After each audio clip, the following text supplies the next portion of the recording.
Hi, Jerica. Hey, good morning, Phil. I've Morning. been under the weather. My voice is so bad. Sorry.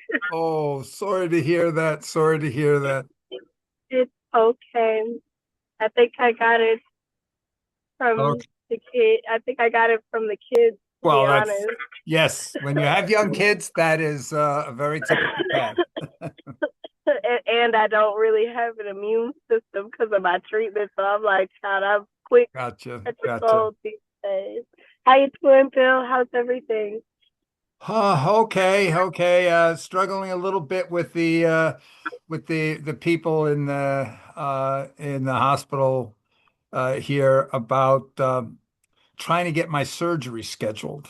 It's amazing here how everybody needs somebody else to confirm to them that they won't get sued if they screw up. Yeah, I understand that, to be honest, especially when you have doctors who are in two different places. It's a Yeah. real headache. That was my struggle from my doctors group in Chicago and here. That's why I would just let me just take the journey there, because the 4 hour, 5 hour drive, because trying to get them to communicate so that things happen on time for me was just really Yeah. it was a headache. I understand. And I've got a triple because I've got my doctors until recently were in New Jersey. Now my doctors that are here are with the Veterans Administration, with the exception of the doctors that are doing my back. Oh, So I've got to get the coordination between the Veterans Administration and the external doctors, regular doctors. That's one challenge. And then the other challenge is that I'm new to the VA down here, and I'm also new to the doctor system down here. So it just seems I call and they say, like, well, just get them to send a release. And I say, well, what's the release supposed to look like? Who did you notify there? And it's like there's so many different, they think VA and they think one office, but that office has never heard of me because that's not the office I'm connected with. Ah, boy, it's tough. Hey, before I forget, before other people come on board, were you able to talk to the bank? I was. I'm actually I'm what I'm trying to do is figure out how they found the check, but they found it, and I don't have the paperwork in front of me right Uh, now, but it was cash, but it doesn't look like it's even the same place that you're in. uh, So, and it was a week after it was sent. So I'm not sure if it was they are not sure if it was intercepted during mail delivery or what. Um, I am trying to get some paperwork from the USPS to show what, the timeline of so there I forget the lingo that they use with me, but basically it's like they think I'm attempting to double dip, like I'm uh, attempting to fraud. And I'm like, oh no, definitely. I know Irene personally, and I know that she never went to cash this check.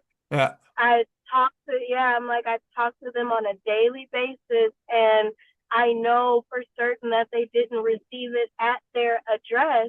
But I said to them, what USPS does, even if you're not signed up for it, you as a resident gets an email and it shows you what you're going to get delivered today. But Right. even if you never sign up for that, it's still scanned in at the post offices and at the drop sites. So Right. I need to know what drop site. So I'm trying to find that out from the USPS to give me the drop site so I can turn that into the bank, Uh-huh. because it's not in a anywhere near where you live. It was cashed in North Carolina at they said it's at a fast or no Cash America or something where it was cash like a check cashing place. So and it was a week after it was sent. So I'm trying to work with the post office to give me what drop site it was scanned. What's the last drop site that that piece of mail was scanned Yep. into so that Because I we, can yeah, find. we are signed up. We do get the notifications of the mail that's coming to But us. I know that you never told me that you even saw it in that. No, So I no. know that it did not make it to your house, and that's what I'm telling the bank. I know it didn't make it to Yeah, your house. They would have told me. I know that Irene didn't cash it because why would she drive to a whole nother county to cash a yeah, check? yeah, absolutely. Okay, good. So back to the regular our regular subject. What I Ashok. Hi, glad you're with us. Ashok, hey. Hello. Hey, thanks. Hi. I'm just walking in, so I'll be back on camera in about 2 minutes, three Okay, no minutes. problem, no problem. Yeah. Uh, Hi, Jerica. Hey there, so sorry about my voice, caught a cold from my kids. So, one of the things, Jerica, 2 weeks ago, I don't think you were on that session, or maybe you were only in the beginning.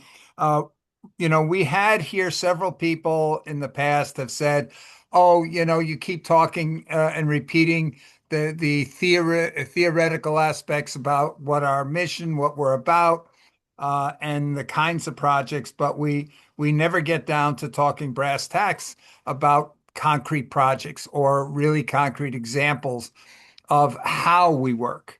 And when you and I talked in the interim, and we both agree, we do need to have that session that really highlights what how we function, what's the mission, and how we intend or work to achieve the mission. So yeah, that's something here, and we talked about you perhaps hosting that session here Yeah, in one of the next upcoming meetings. But for this one, uh, well, 2 weeks ago, because of the request that we get down to talking about brass tacks and the problem we had had with all kinds of people sort of saying, well, and here's my project, or here's what I want to do, and wanting to really get people back so that we're talking about this is a meeting of our club, so it's only natural we should be talking about our club's mission and our club's projects, and via the project descriptions help people understand how we work, what it is, the kinds of things we're trying to do, and how we work. So that's what I started doing 2 weeks ago. And I said, okay, we'll use the education projects as an example to show yeah. people this is how we work. But we had a couple of participants who said, hey, we're hearing more theory again, and we want to get down to brass tacks. And what I concluded out of that is they had missed the early part of the meeting where we said, okay, the project we're going to talk about is how we close the education gap, in particular, math scores, fourth grade math scores, how we would close those, and in a pilot that would include 10 schools, with the very specific goal of getting 10 schools that had never achieved 10% of fourth graders being at grade level in math, to having 70% of the students in those schools being at grade level after just a year or approximately. We got one more person. I don't know if you want to turn the record on. Is it on? I have it on. I have it on. I Okay, did that. I good. did that Okay, right from the beginning this time because great. too often in the last time I had not. Zoom user, could you please introduce yourself? I'm gonna mute here. Zoom user?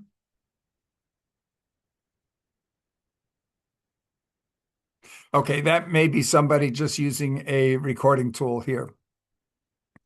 Okay, Is so that a joke? Is he recording or well, they can't record. Well, they can't record using a regular Zoom. They might have the AI companion on, or something like that, or maybe using an external something like Otter to record the minutes. At any rate, here, so the specific goal that we talked about was taking 10 schools and raising the fourth grade math achievement level based on the percentage of students at grade level in these 10 schools from 10% to over 70% in 1 year. And so that's what we were talking about, and talking about the difficulties in getting permission, because we see in so many jurisdictions and entire states where the states have forbidden teachers from uh, taking actions that would improve the results. The Many of the states have this thing called a pacing guide, and it literally tells a teacher what they have to do every day of the week. And if they do that, that precludes their being able to do the kinds of things that are deemed necessary to achieve a breakthrough result. And so that's what we were discussing when some of the participants thought, oh, you're talking about policies and politics and things, and that's not really projects. But as a entity that says, hey, our modus operandi is to facilitate being a think tank to come up with great ideas on how to do things, but also being the influencer to be able to cause those things to happen. And that gets us down to, okay, uh, talking about how do we cause the people to do what's necessary to be able to achieve the goals that we're seeking to achieve. And so, at any rate, that really, we just sort of spun our wheels after that in the meeting 2 weeks ago. So today, uh, I'm going to really try to stick to the agenda. And we don't have a lot of users here today because I think many sort of thought, oh, we're just going to do a repeat of 2 weeks ago. So we will have the recording, and so people will be able to watch that. So I see it's 12 minutes after, so let me just get this officially on the way. Uh, Ding. I'm Bill Graham. I'm the president of the Rotary Dare to Be Great Global eClub, and I declare this meeting on 30 May 2026 to be open. The Dare to Be Great Global eClub is the go-to place for those who are crazy enough to think they can change the world, the whole world, and daring enough to try. Today's meeting is really a second try at something we attempted 2 weeks ago, namely to be able to help people better understand how our club operates, the mission of our club, and how our club operates, so that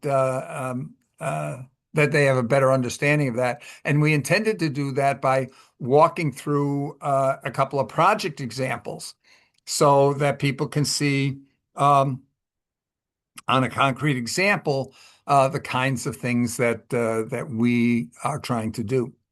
Um, I'm going to try to avoid the theoretical discussion as much as possible, but I do need to reiterate at the start that our club differs from many other Rotary clubs in a couple of ways. The first is that we are a global club. Our members are from around the world. So when we talk about community, and let's face it, every Rotary Club is trying to be of the greatest service to their community. However, in our case, our community is the whole world. So we are trying to be of the greatest service to the entire world. The second thing is, what do we mean by service? Uh, in many clubs, that means just sort of giving a helping hand to people in your community. We look at it a little differently. We believe the greatest service that we can be to our community is to help our community avoid any severe and potentially existential consequences of major problems facing our community, facing the world.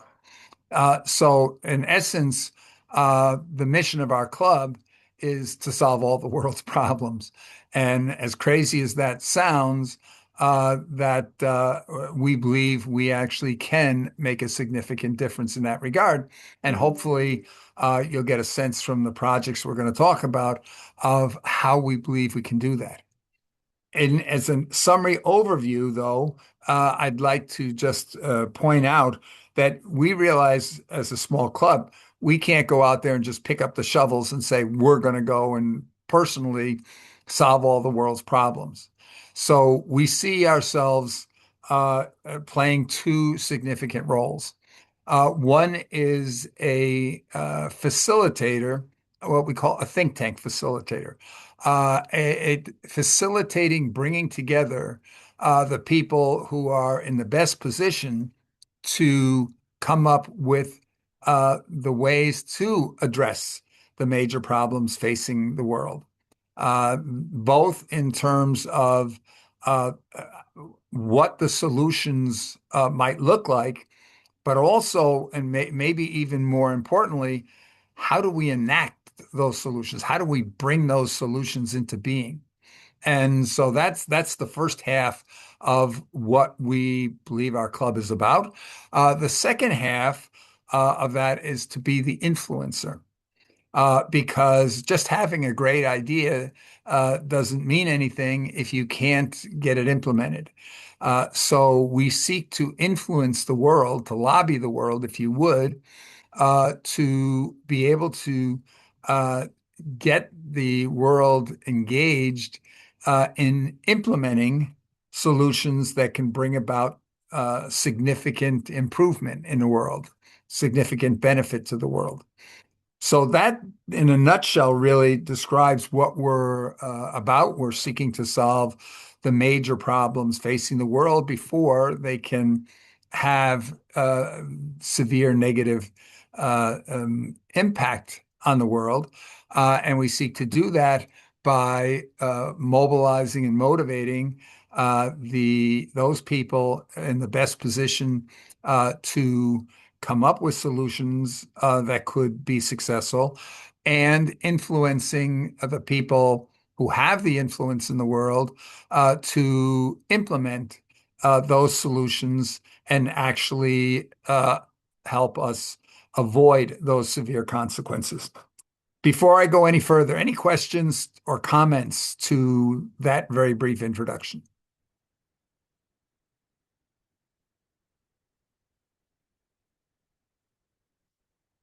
Jerica, do you want to maybe just say a couple of words related to? I know your voice is not in the best It's, condition today, but it's please. totally fine.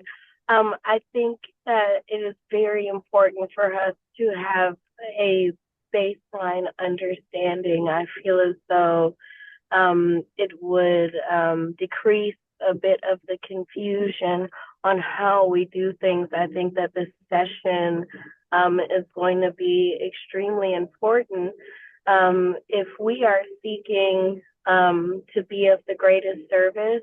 We absolutely need to understand our particular scope of practice.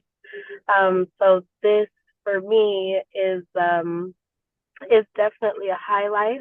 I do feel as though when we step into strategy, if you don't understand our positioning, um, we want everyone's input to be valued and of value. And if you don't have a baseline understanding, at times, maybe even the value of our conversation could decrease. And it's really important that on Saturdays we understand that these are very information based meetings. I think that in good practice, that once things come into focus, we'll be able to have you delegate a lot of things out, kind of in a maybe even a standard of committees or whatever you'd like. But we also, as a group, I wish there were more people here for this particular conversation. But that's just my little take on Mhm. today. And thank you very much for this session. And I hope that everyone gets the recording. Thank you, Jericho. I just want to add something just across my mind now, but that's crucial. It's 100% crucial to our club. And that is that when we go to define goals, we define our goals based on what's needed and not what we think we can do. Imagine you're in a ship and the ship has a leak and it's sinking.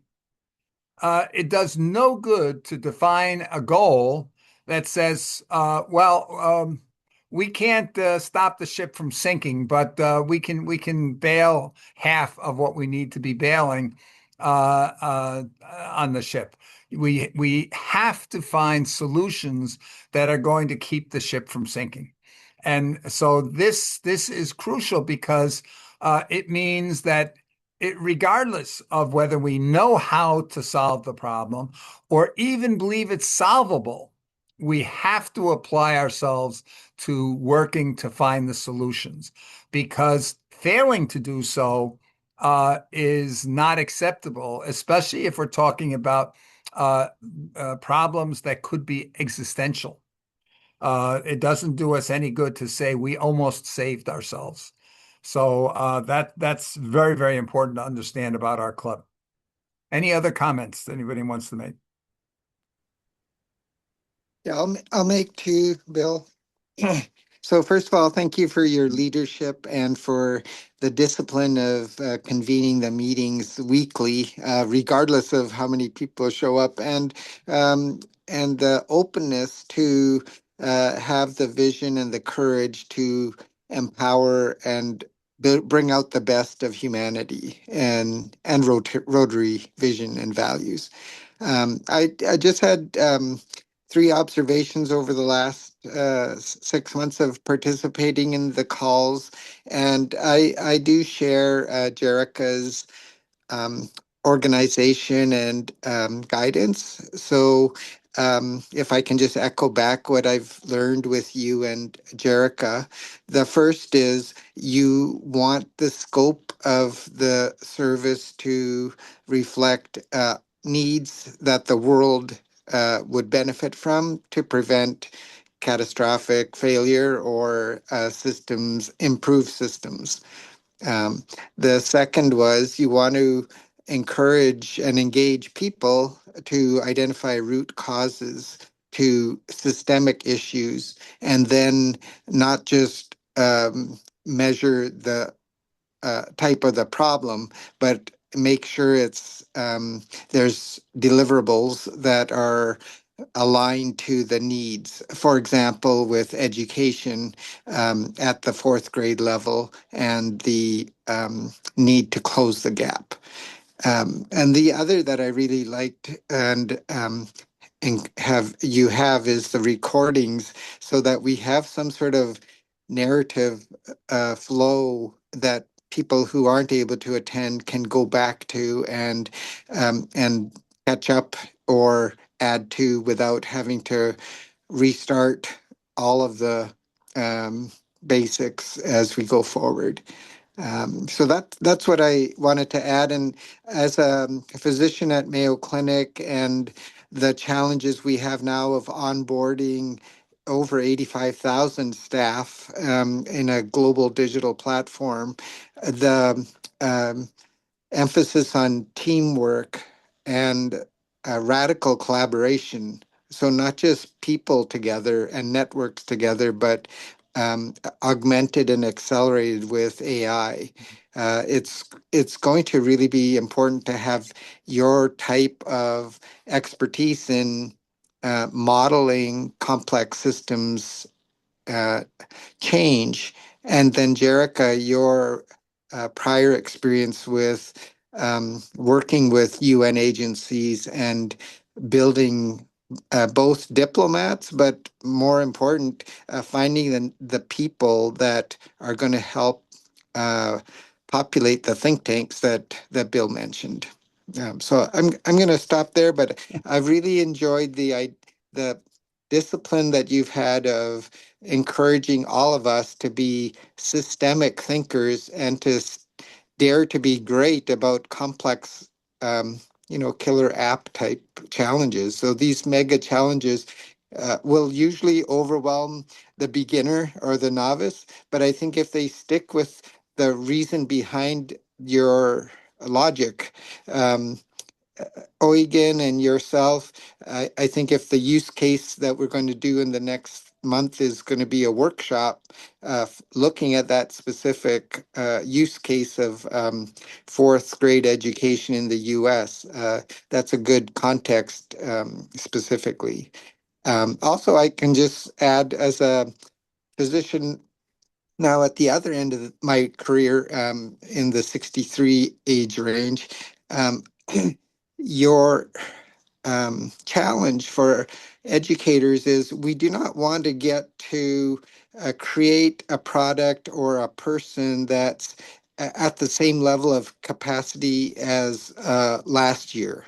Mhm. We need to have the skills in our workforce that are going to position for success 5 years from now. So as they go through from fourth grade to 12th grade and then apply for a job, we may need to rethink how AI nannies or whatever else we're going to use is going to compress the time to get to product. The type of um, a robotic surgeon that can use human and machine interfaces at a level of microsurgery is those are the sort of skills that aren't even imagined yet, but those are the skills that we're trying to uh, reverse engineer as part of Mayo Clinic's responsibility. But yeah, I think the idea of uh, education and positioning everyone for success as a value add to human ingenuity and human need going forward is going to save our planet in addition to Rotary. Thank you. Thank you very much, Ashok. Mark Henry, you may have a different, or looking at this from a different perspective, based on where you're located and based on the type of Rotary Club that you're part of. Do you want to say anything about the introduction here, if you would, to what the Dare to Be Great Club is about, how we define our mission and the modus operandi we see for dealing with that mission.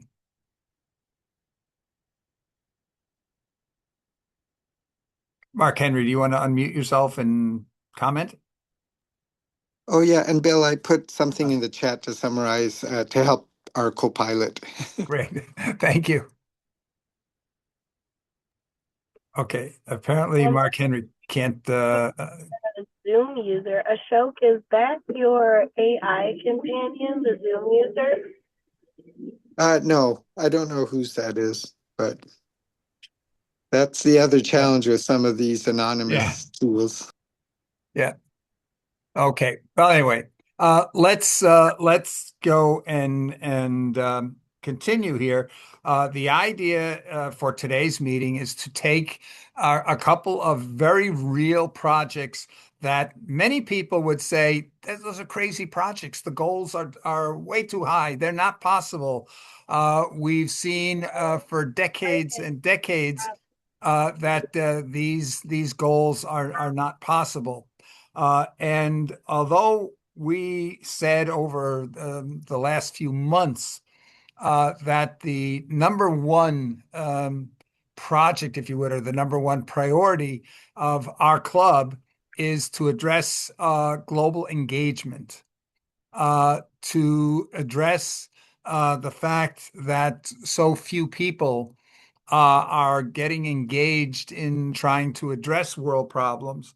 And the United Nations here now for the past 7 years is has been noting that the decline in multilateralism is perhaps the biggest threat to international cooperation and dealing with international problems that we've encountered since the beginning of the United Nations. Um, I might just want to point out I'm working with the conference on NGOs at the UN to try to put together a platform to enable the civil society, if you would, the NGO community, to be able to have greater impact, to do more, both in terms of serving the world via assisting the United Nations in achieving the goals that the world, the nations of the world have agreed upon, but also in terms of keeping the UN informed of what specialty groups see as additional issues needing to be discussed. So we're going to be seeing what we can do to create tools, especially artificial intelligence based tools that will enable NGOs and especially the NGO committees. We have the Committee on Education, Learning, and Literacy, for example, of which I'm the vice chair. And we have committees on the status of women, on many other areas that we will be trying to help the committee leadership in those committees to be able to do more in their areas of focus. Anyway, that's just a side comment. So, what we're going to do today is we're going to look at a couple of projects that most people would say the goals of which are impossible, and people would question, why are you trying to spend your time doing the impossible? And then we'll explore how we approach it and what the concrete thinking is right now relative to those problems, and that hopefully will give you a better understanding of what we do and how we do it. Yes, Ashok. Yeah, thanks, Bill. It might be timely to just kind of introduce Jerica and Mark's and any other key uh, participant who is linked to the UN activities that you're doing, just so it'll add credibility to who you have at the table in planning forward. And maybe we can catalog that somehow on eClub website or something. Mhm. And so I'll go first. My roles that I think will be relevant to the Dare to Be Great Club. First, I'm an active physician at Mayo Clinic in Rochester, Minnesota, as a pulmonologist, but I also work closely with global security operations, with aerospace, and with education. So those topics would be of mutual interest, and we could leverage other contacts and groups that I connect to. As far as the assignment with the UN Civil Society, I was able to participate in a panel in 2019 or 2019 when it was at Salt Lake City, the Civil Society conference. And the panel I was on was connected to Professor Takeshi Utsumi, who's partnered with Columbia University. And his vision, he's now 95 or so years old. His vision that I was assigned to help as part of the panel discussion was called creation of an electronic version of the UN, so that we can really use collaborative peace gaming as the data architecture and the participation um, value stream proposition to help countries visualize as they make decisions like energy options, what impact it'll have on their GDP and neighboring countries and global output. So we have access to that kind of methodology when the time comes for governance, for accountability, and for uh, permission to play at the level of an electronic version of the UN. So I think those might be helpful. And I'm a perpetual student from everything from quantum physics to cosmic wonders. And Jerica, I'll pass it off to you, but children are our future. Yes, I agree. I definitely second that. Children are our future. I have been involved with the United Nations and multiple agencies um, across, you could say, the achievement goals of the Sustainable Development Goals. I've been a part of the United Nations since 2017, so that was quite a transitional period. I was still a part of many youth committees, and I kind of graduated out of those, stepping into advisory and consulting for those who have figureheads within the United Nations that would like to pivot projects. So that has been a big part of my career there. But one thing that I've also focused on since I have met Bill is that instead of being a part of all of, I mean, there were about 20 different groups that, I was a part of in consulting and advising for. But Bill really encouraged me because I was able to see that it is important that we have movement at the grassroots level. It's wonderful. It's what's needed for us to really have um, cooperation within communities. But do these things really move the needle where we need to have it as far as the urgency behind the Sustainable Development Goals due to the trajectory of how we are damaging the planet and also our human experience. So I have been involved with this group, Dare to Be Great, since 2018. And for me, it's been a journey going from a youth, one that, gets put up on the soapbox to say what needs to be said. But as far as my opinion, it wasn't able to be put in position so that it could wield a large amount of change. But here, what I've been able to experience is the strategy of mass mobilization.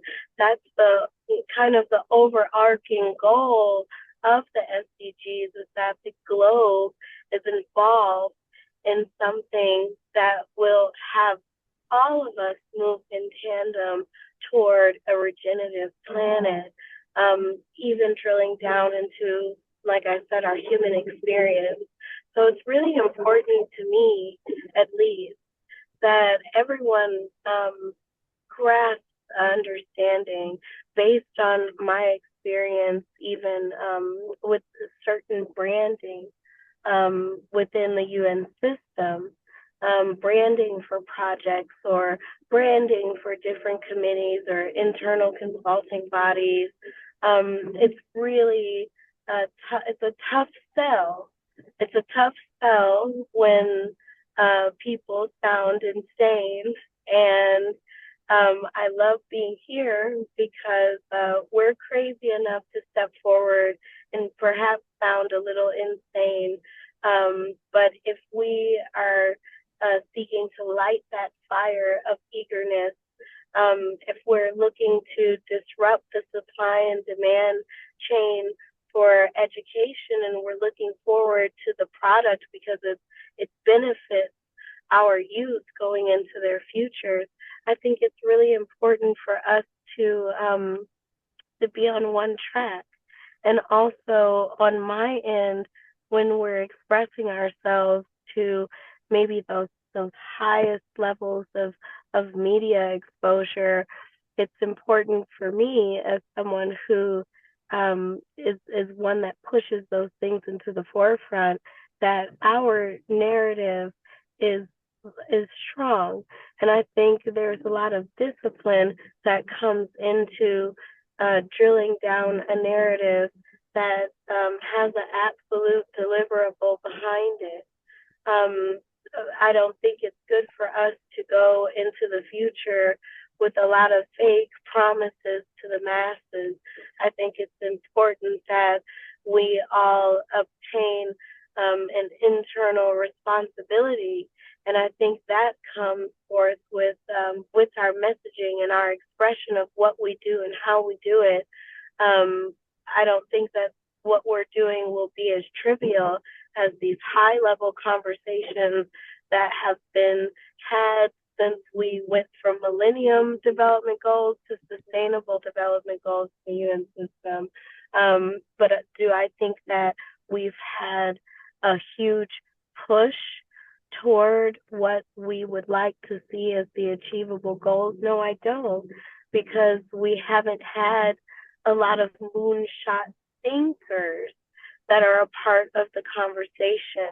And here, in what I grasp, is what we are meant to do is we are meant to adjust those mindsets so we can cause large pivots to happen, so that we can encourage mass mobilization and also encourage multilateralism so that we can experience peace.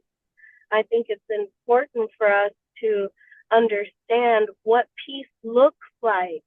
That is an extreme goal. The pathway to get there is is extreme. And so we have to adjust our thinking on that level of what it looks like and how do we get there. And I'm going to close out there, pass the mic to Mark Henry. But thank you so much for that bit of time, and all my love and joy goes into what we're doing, because I do agree with our motto, service above self, and it's how I live my life. And I hope that we can all adjust and become good stewards of people and planet and each other. Oh Thank, my gosh, that was great, Jerica. If you can, sorry, if you can cut it, shrink all of that lovely um, speech into 3 minutes, we can present you at this UN General Assembly, and just you have our 3 minutes to share it with the world. I really Thank echo you. back. Yeah, I really echo back, and I respect Mark coming on next. I just wanted to reinforce what Bill had said has said for several years, but as we looked at the root causes, the four things that we discovered and we've shared on many of our calls. The first was engagement. And if people could just listen to what you and Bill summarized in the last hour, like if we can get it down to a 3 to 5 minute TED talk, I think that would engage the world. The second is the critical role of educating at all levels, and that no one should be excluded from access to high quality education. It's not only a human right, but it's going to be a right to have access to the AI in a way that's equitable, ethical, responsible, and accountable. And that needs top down as well as bottom root up management and engineering as we go forward. The third was if you engage everyone and educate everyone with the right level of capacity building for their community, then you need to have a way to have each of those people that volunteer or not execute. And Eugen has a nice template that we can talk about at a future meeting of what how do we use our workshop and think tank to come up with executable solutions? And I think that will also support Bill's call to action, which is we just don't want a whole bunch of thinkers and theorists. We want to have something that we can deliver into a community and sustain the ones that work well and always learn from all the implementation.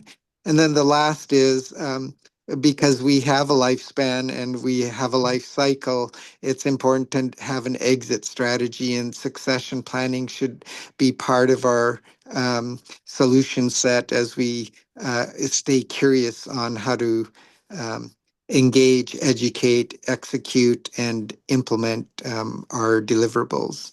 And now over to Mark, or unless Bill wants to add a few No, things I before think Mark. you guys are doing perfectly great on that. Let's hear from Mark Henry if he's able to join us. Mark Henry, are you able to join us?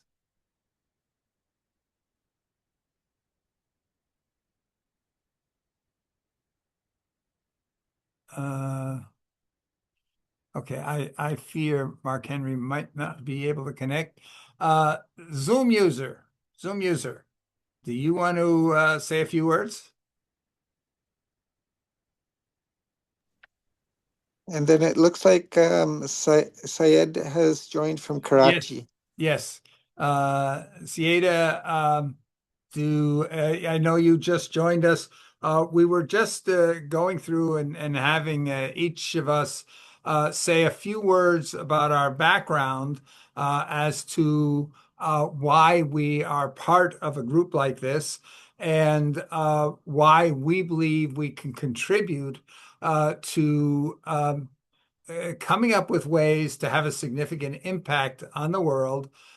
We started off describing our club as being a global club that has the mission to solve all the world's problems, simply because that's what it takes to help our community, the world, avoid the severe and potentially existential consequences of the major problems facing our world. Um, and within that regard, we described our modus operandi as being one of um, uh, because we're not, as a small group, we can't pick up shovels and actually solve all the world's problems ourselves. Rather, we see ourselves being facilitators to bringing together the best minds that are in a position to come up with solutions to solve the world's problems, and then being an influencer to try to influence the those who have the influence to be able to implement those solutions to protect and benefit our world. So, Siede, do you want to say a little bit about yourself and your background?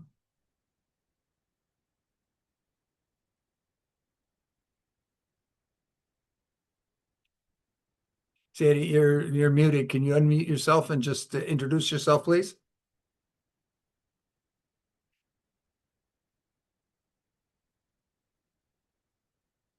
Hmm.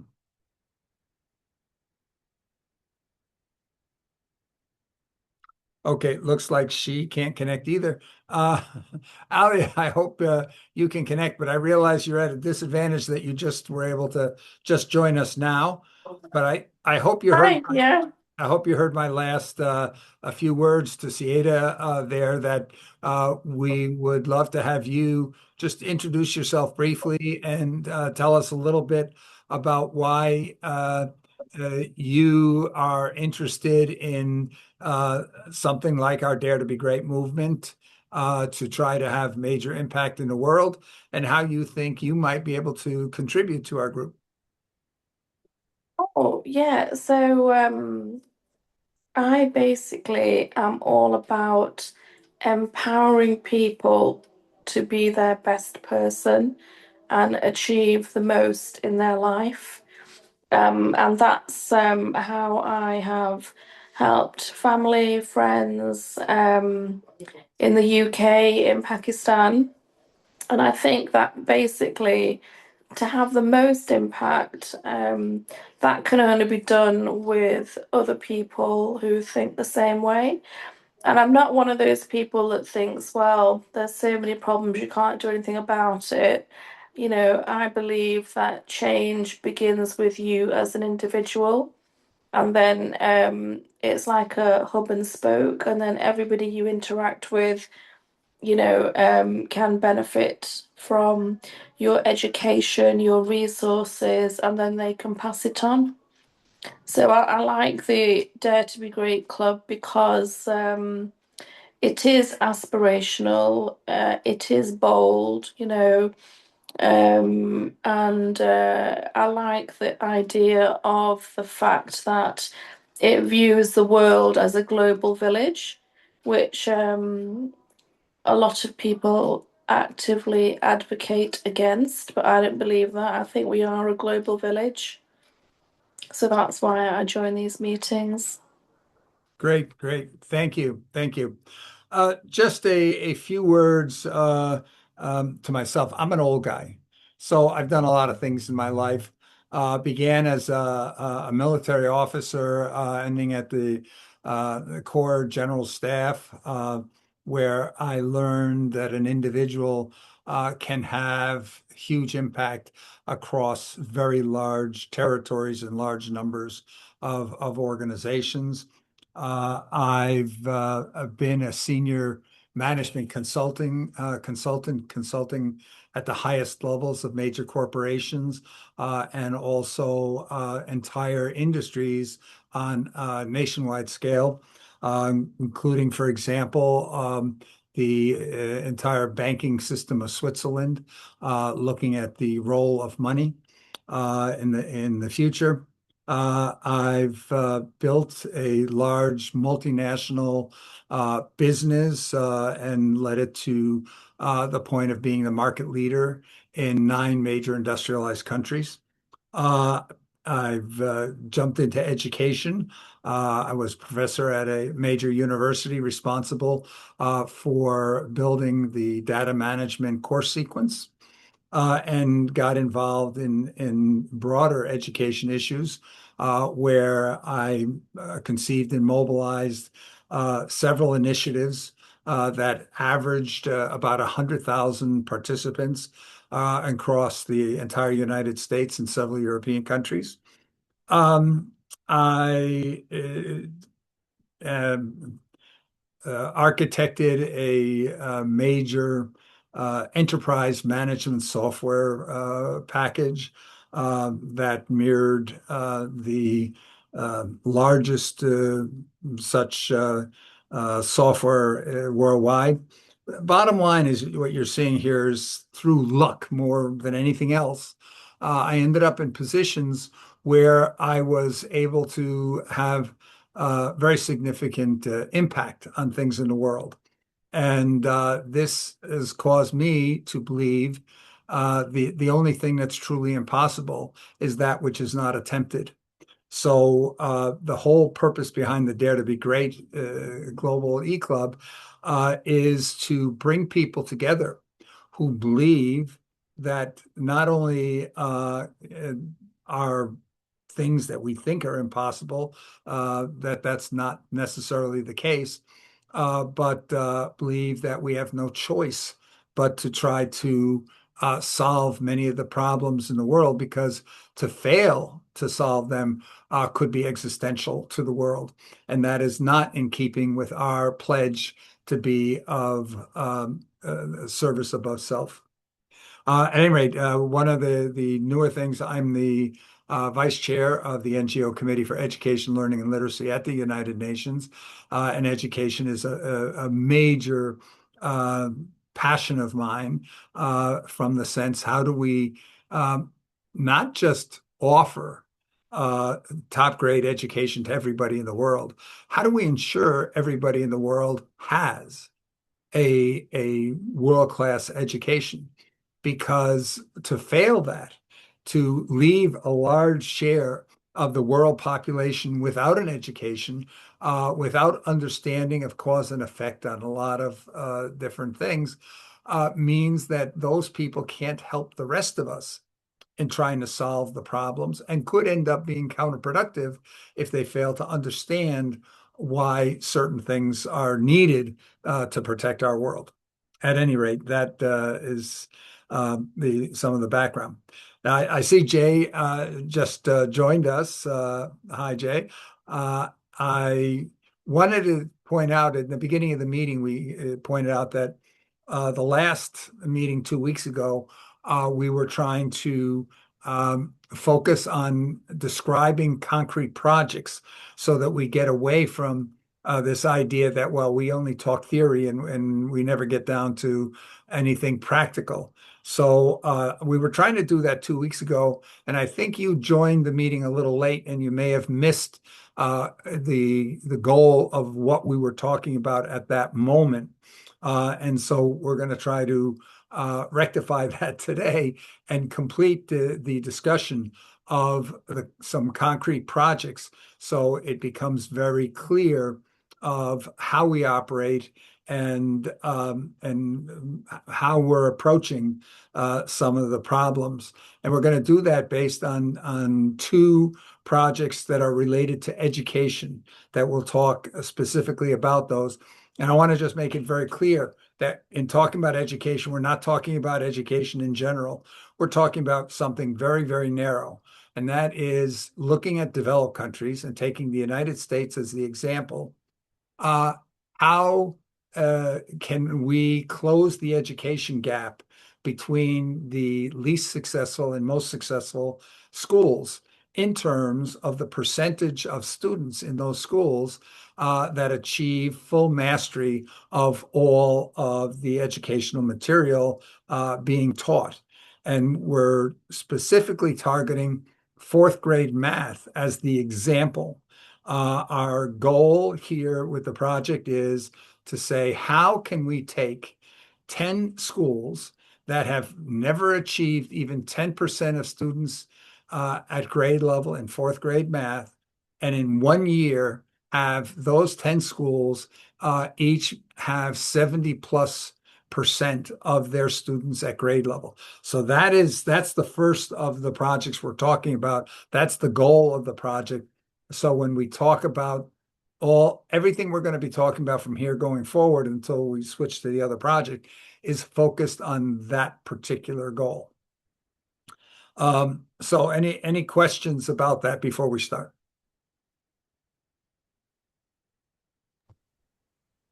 Okay, so the goal, as said, is to find a way to be able to take 10 schools that are perennial failures, which means if you're born into that neighborhood where that's the neighborhood school, the odds of your being able to get an education is almost zero. And to make those schools be successful in having their students achieve a full mastery of all the material through fourth grade in math. So to understand the scope of the problem, we have in New Jersey is a state where we did a lot of detailed studies, and we found here that I think the average for the year that we looked at the results, fourth grade math, the top 10%, most of those schools were over 90% of the students were at grade level or above. And when we looked at the bottom 10% of primary schools, most of those schools had fewer than 10% of their students at grade level in fourth grade math, some as low as only 2 or 3% of their students at grade level in fourth grade. And what's worse is when we look back for years, that we look back 10 years from when we did that study, and we saw that most of those schools that had fewer than 5% of their students at grade level in fourth grade, that they had not exceeded that number by any significant amount for the prior 10 years. That means that you're screwed just for being born in that neighborhood, unless your parents are able to get you into a private school, for example. So that's the scope of the challenge. And the first question is, uh, is there a way, do we know of a way that could result in having those students, those children, be able to be achieving grade level at the majority of those children? Do we know a way? What's precluded us from being able to achieve those results for all that time? So this is what we need to explore. Uh, Before going further, there are some studies, some schools that have been successful at providing almost all their students full education. And so one of the first questions is, well, why aren't we just doing what the successful schools are doing? So this is something that we can look at. Oh, I see Cieta is. Cieta, can you unmute yourself now? I don't know. She might not be able to because she's writing in the chat. Oh yes, here she comes. Hello, hello. Yes, hi Can you Cieta. hear me? We can hear you. We can hear you. Can you please just describe, tell us a little bit about yourself as you were writing in the chat? Yes, I'm working as a AI project strategist, and Alia Arif knows me very well. So the thing is that here in South Asian countries, people are not realizing importance of AI in our daily life. So I'm working on AI mothers, AI grandmothers, and AI communities for civic and social education. So I think AI can cover all aspects of education system if we apply tools, AI tools for community education system, and it will save definitely time and time management counts a lot for any less developed countries, because if you are talking about 2030 vision, UN SDGs goals, so we are lacking in progress, especially Bangladesh, Pakistan, Nepal, Bhutan. So I think AI can solve all these problems if we will use in homeschooling system, or we can create many projects or products for AI homeschooling system. So it will definitely increase GDP and economic growth of less developed countries if we export AI tools or digital products for education system. Thank you, sir. Okay, thank you, thank you. I see here you're working with UNEP and with UNICEF. Yes, yes. Mhm. Okay, we're going to talk a little bit about AI, probably more with regards to the second project. But uh, with regards to the first project, there's something that I forgot. On the one hand, we want to close the education gap. Well, there is no reason why a student who's born or a child that's born into a poorer neighborhood should not be able to achieve the same level of education as a child born anywhere else. That's a major belief that we have, and we have to find a way to achieving that. Uh, the second thing is 3 years ago, almost 3 years ago, the United Nations hosted a world summit on education, transforming education, looking at the needs going forward and where the education systems were failing. And in particular, they mentioned the need that everybody has to be prepared to be a successful lifelong learner. And so this is something that's very crucial that we've included when we talk about closing the education gap. We're talking about closing the education gap while preparing every young person to be a successful lifelong learner. And to be a successful lifelong learner, you first have to be a successful independent learner, because there's no teacher looking over your shoulder when you're 30 years old saying, now go do this, then go do that. So you have to be have the skills and the confidence that you can learn anything at any time before you leave the school system. So that is a major part of the goal that we're looking at as well. Okay, so again, we're back at the question here. Well, we see we've been failing miserably with regards to education, especially not at the highest end, because if we took United States, everybody complains because we're only in the 30s somewheres among nations, the ranking nations in math achievement in our schools. And people say, how can that be? The United States should be one of the top school nations in the country, in the world regarding education. How can we be only 33rd or 34th in math worldwide? And part of the reasons, the National Association of Secondary School Principals, back around 2000, early 2000s, were receiving a lot of criticism about the state of education in the U.S. And it was being blamed primarily on the educators. Our educators weren't doing the job. They weren't doing it right. They weren't doing it well. And that's why we were doing so poorly. So to combat that, they did a little study. They took the world assessment that compares education outcomes across countries, and they mapped that, they overlaid that on what percentage of students in a school qualify for a free or subsidized lunch.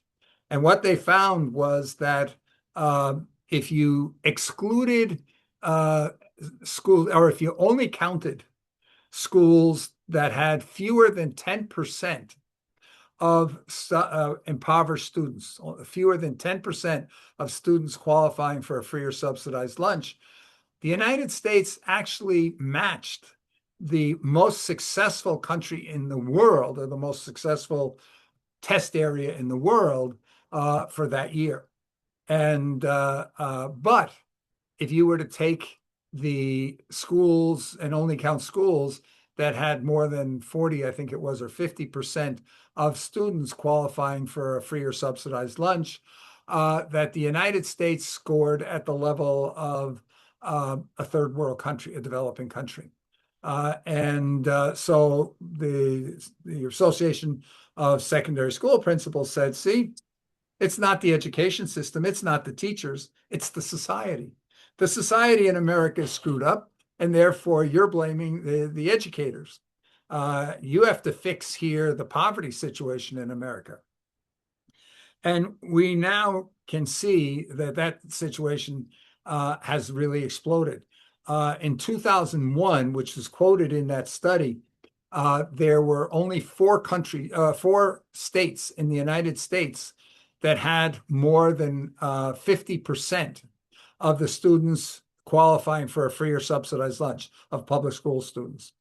By 2011, that number had more than quadrupled. 17 states had more than 50% of their public school children qualifying for a free or subsidized lunch.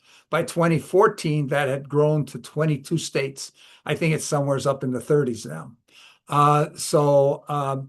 That the growth of poverty in the U.S. is on the one hand, and that's been matched by the growth in the decline of academic achievement in the United States, to the point that the most recent national academic education test in the U.S., which was administered in 2024, showed that among fourth graders, 40% were scored at below basic.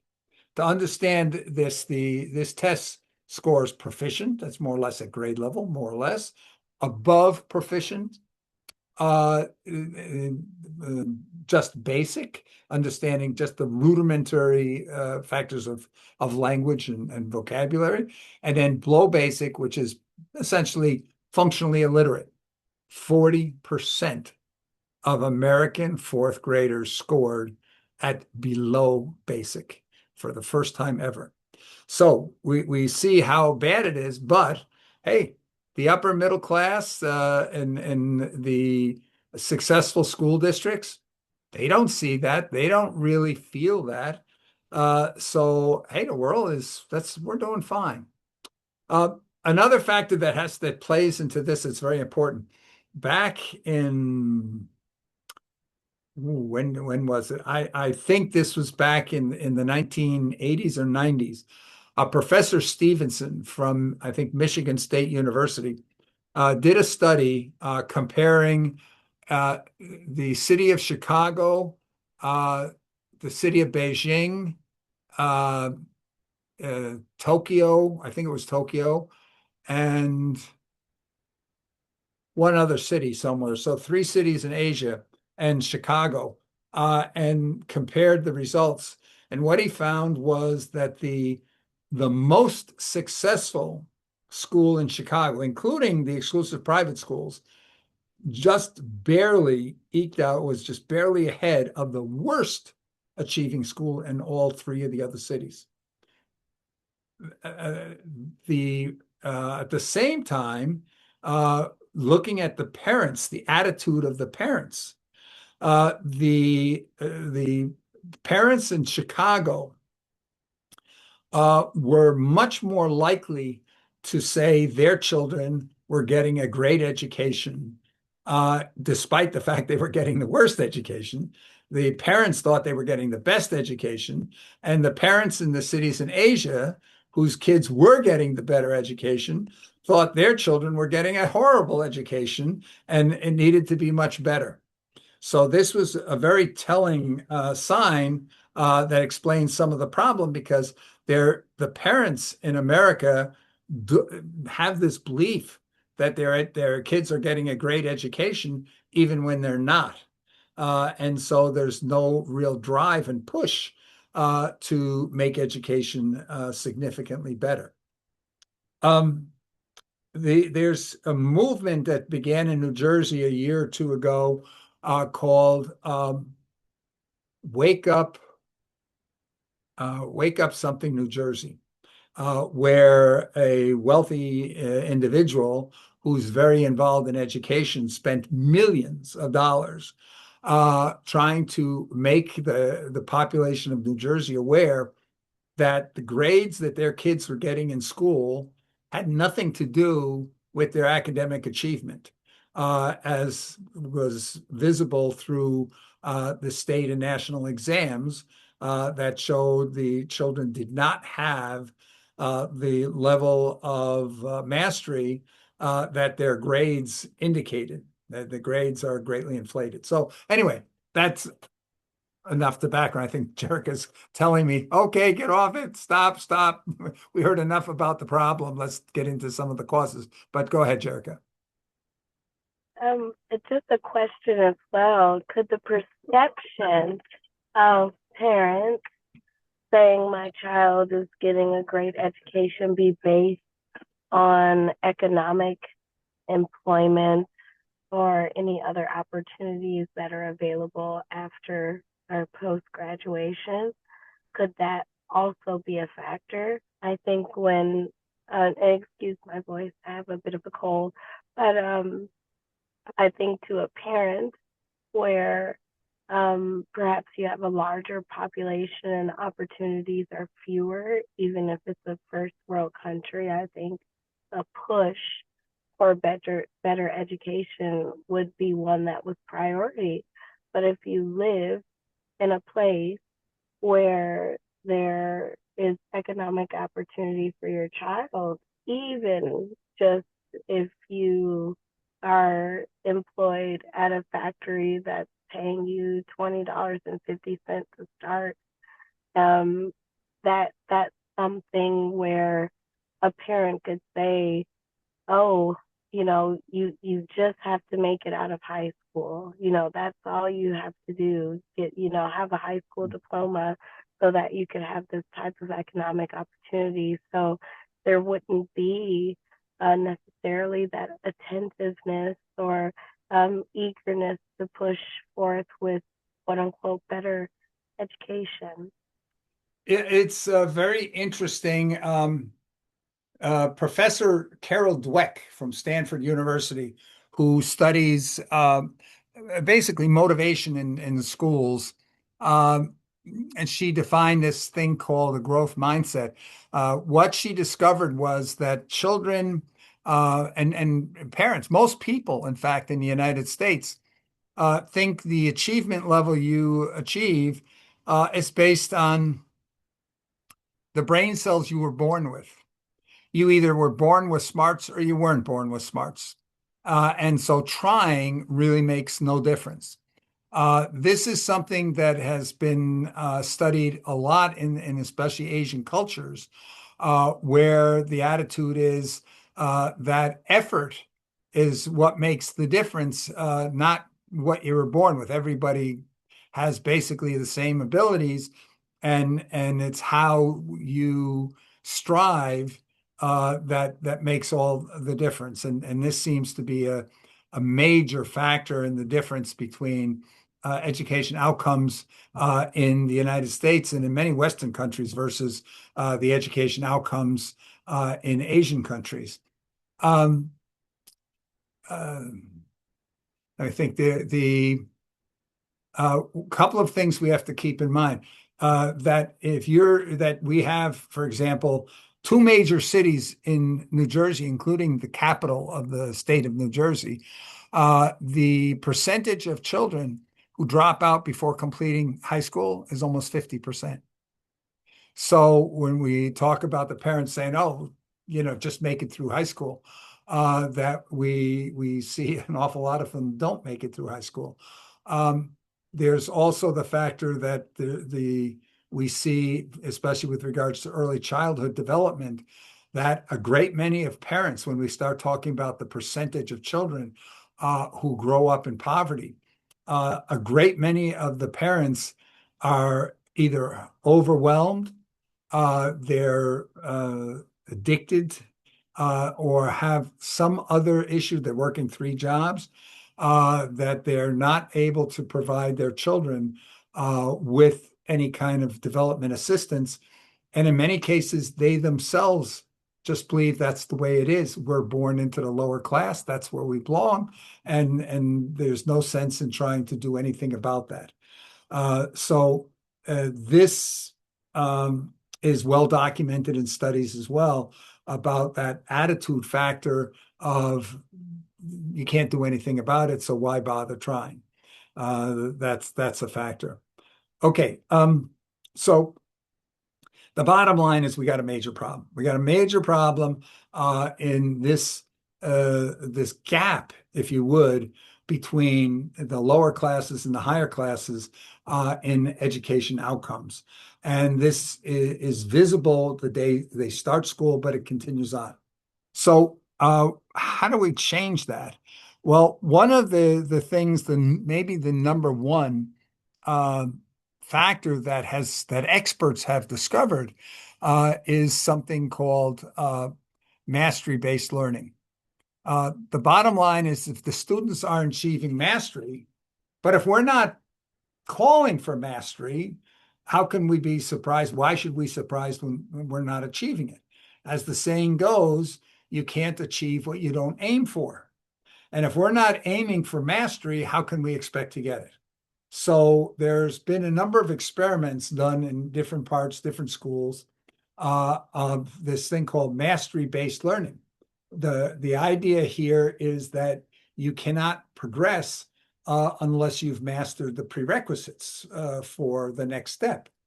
And this is oftentimes phrased in that our current system, the amount of time that you're given to learn is fixed. And the amount that you learn is variable.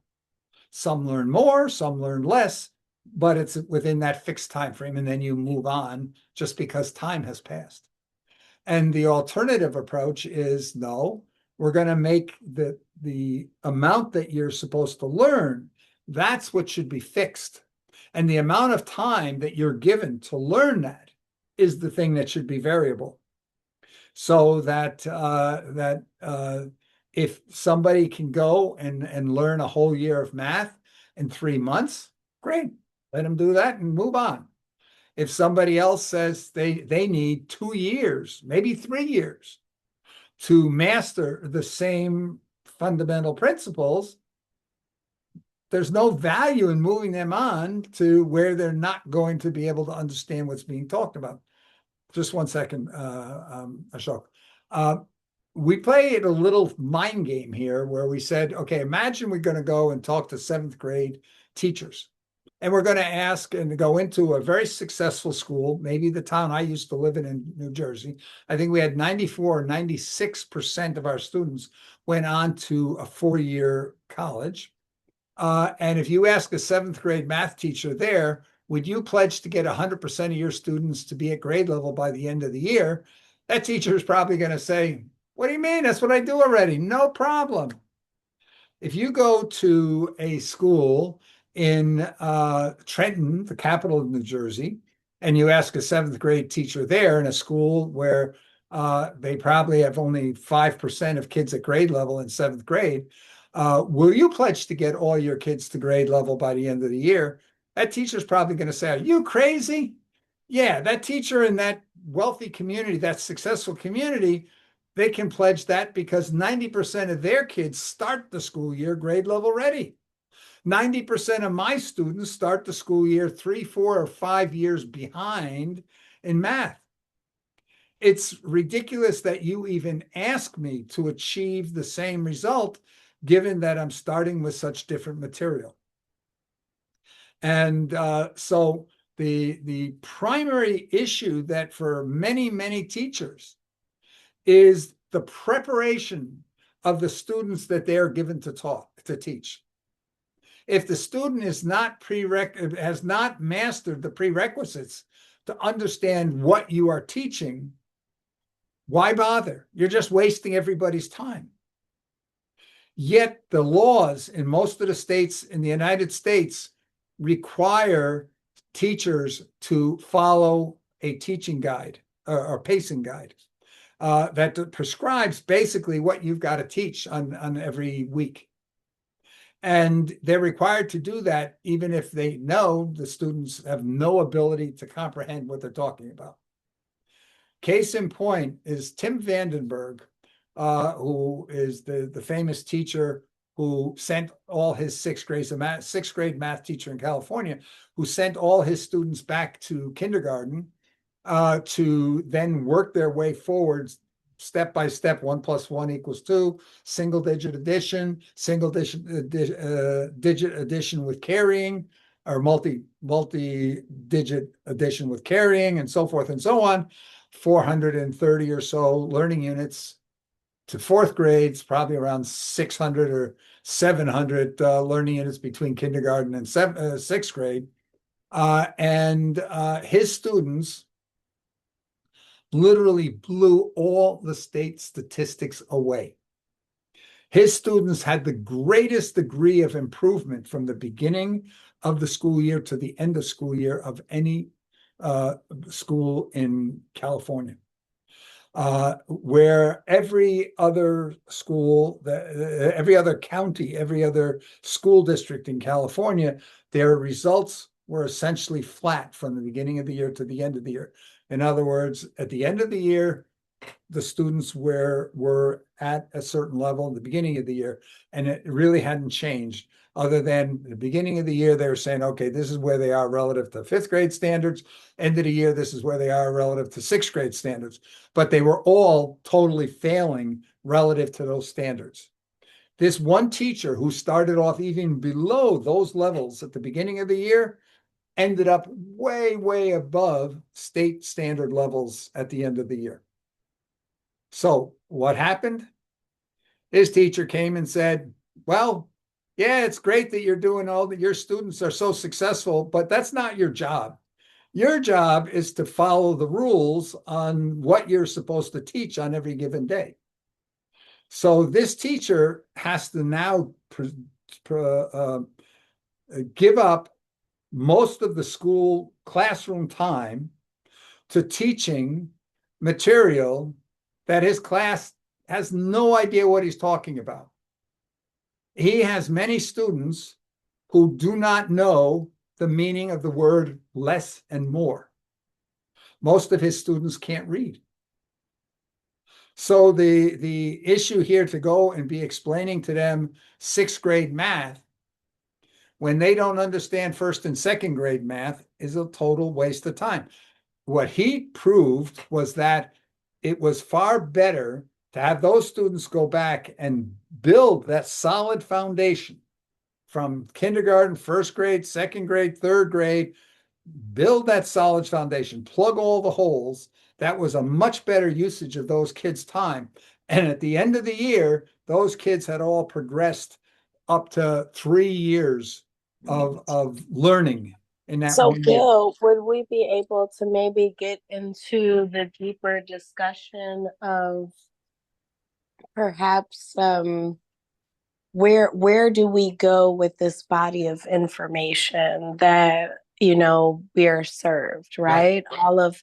All of these facts and things, could maybe we get some input from the group of where we could take these examples and maybe even present them in Well, such a way that it's yeah. encourageable toward the push that we're looking to see. Jerica, you're bringing to the point that I think is the most crucial, and that is that there's agreement on how to fix the education system. There's an unwillingness to do it. We see here, we've often talked about the Alpha School that has, in just about a decade, jumped to being in the top 1% of schools across the entire United States in every grade level for every subject. And yet we have states that are forbidding the use of that technique in their entire state. So they are blocking their children from receiving the education that has proven to be tremendously successful. So where And does and just to grab, just before you go on, some quick comments sure. from the rest of the group. Could we have some input? Mark, Ashok, Jay, Alia.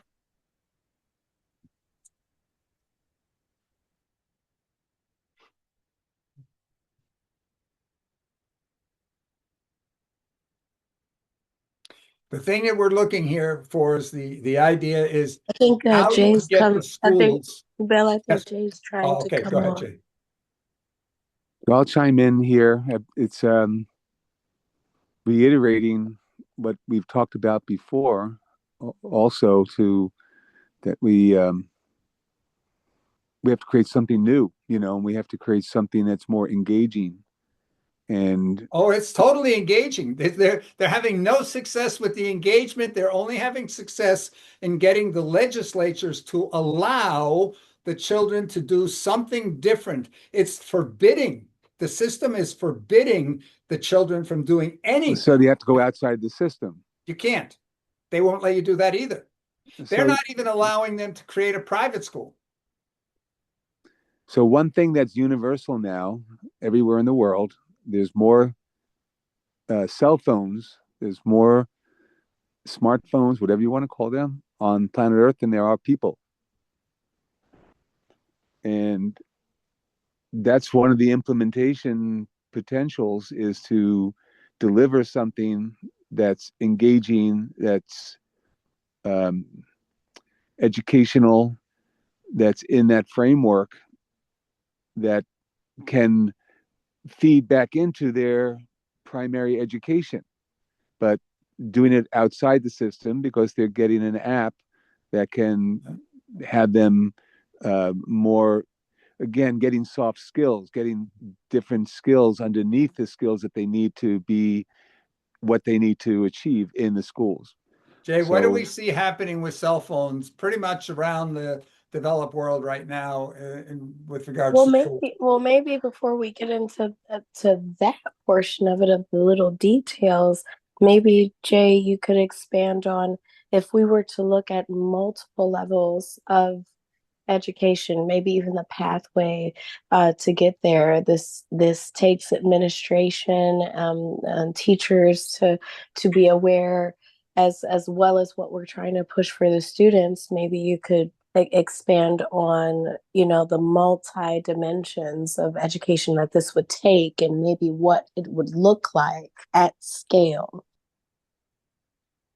so again, from my perspective of what we've been building and researching for many years and decades, and one of those uh, you know key factors is the educational. We really come from four different perspectives: community and community building, wellness, health and wellness, and the importance of that in our lives, business and how we transact, and then education is kind of the overlighting to all of that, of how we can educate ourselves and wherever we are in and whatever level that we've achieved. It's I believe that the educational part and is the critical piece to enable us to um, do all of that,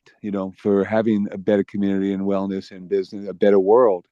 The re-education, or fixing the systems that are broke. Obviously, the system is broken.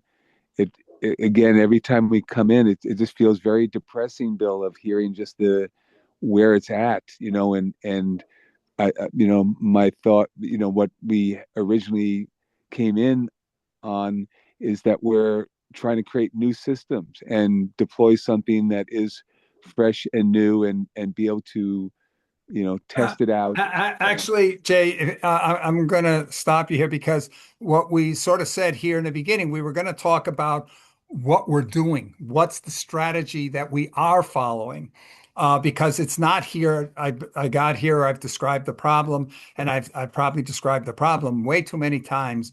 But what I didn't do is describe exactly what our goal is to do, and our goal is not to create a new system. Our goal is to get the education system, the authorities, to change their position to allow the conversion from a education system based on a fixed amount of time to learn and variable amount of learning to a system that is based on a fixed amount of learning and a variable amount of time to get to it. So that is what we really want to discuss because that's what shows how our club is operating, to understand that that's really the goal here because there's general agreement among pretty much every expert out there that that is the thing that has to change. We have to, if we want to get mastery, if mastery is the goal, and in our case here, we're not talking about whether you're a good person, whether you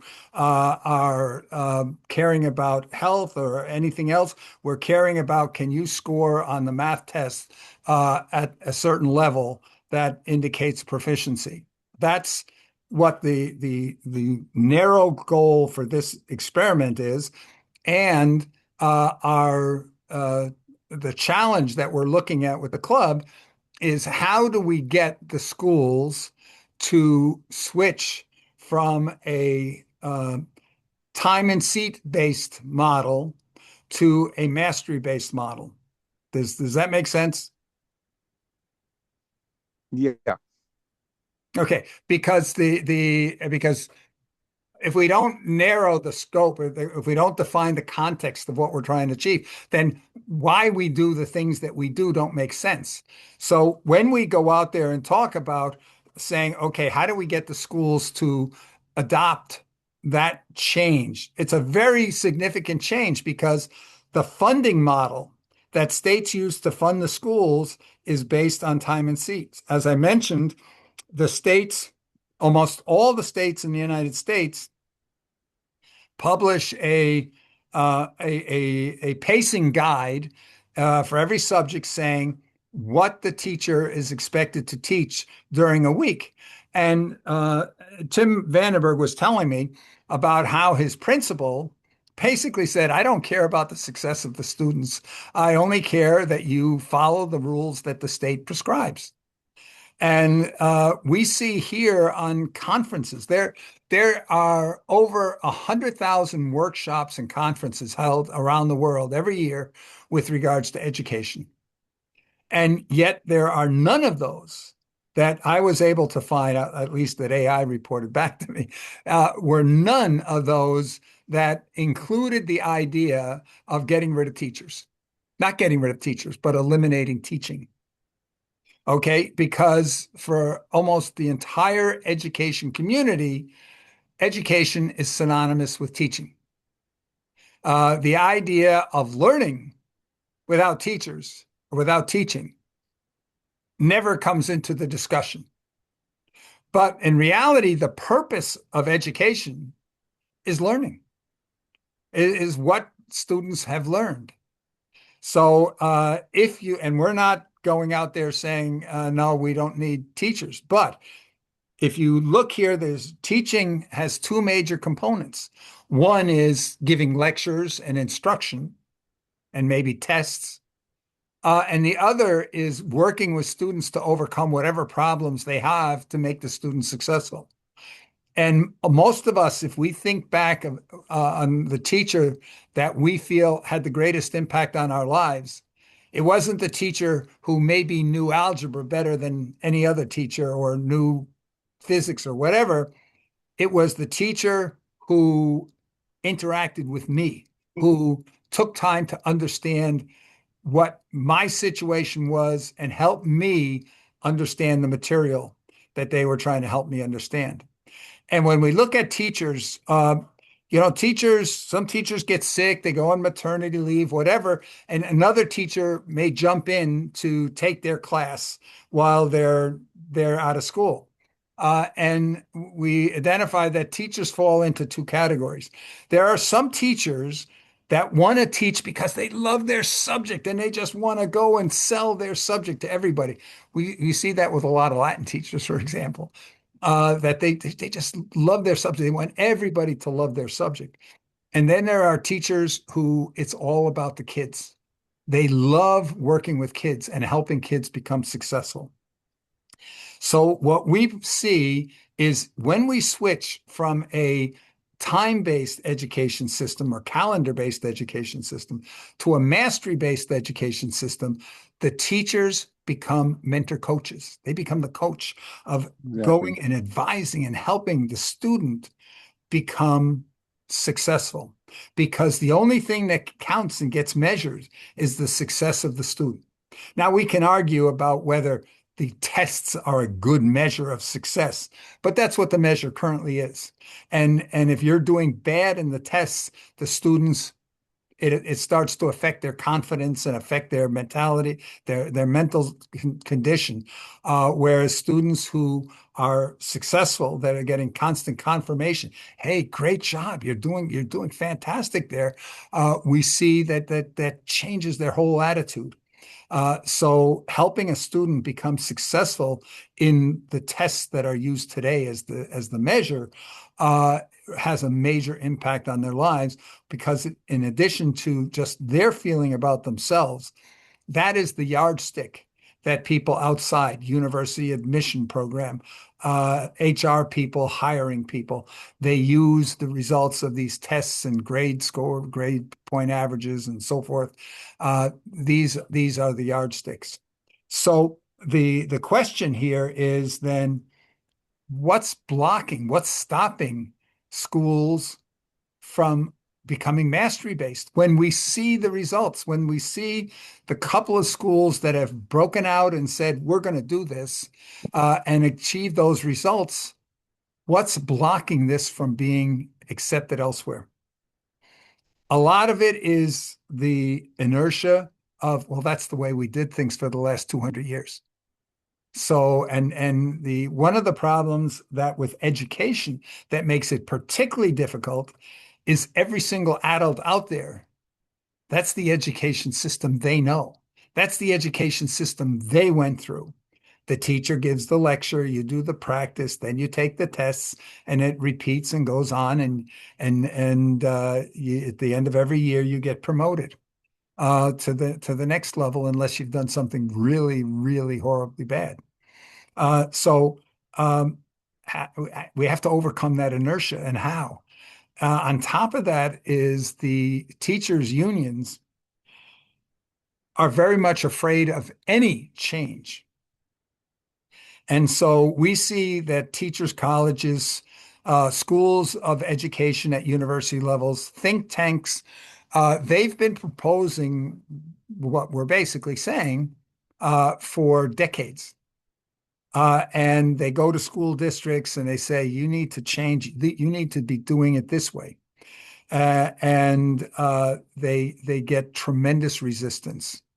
The people don't like change in general. They don't like change. So when you come and say, no, I want you to do it different, they don't like this. And the teachers' unions believe they are defending the interests of their members when they block change.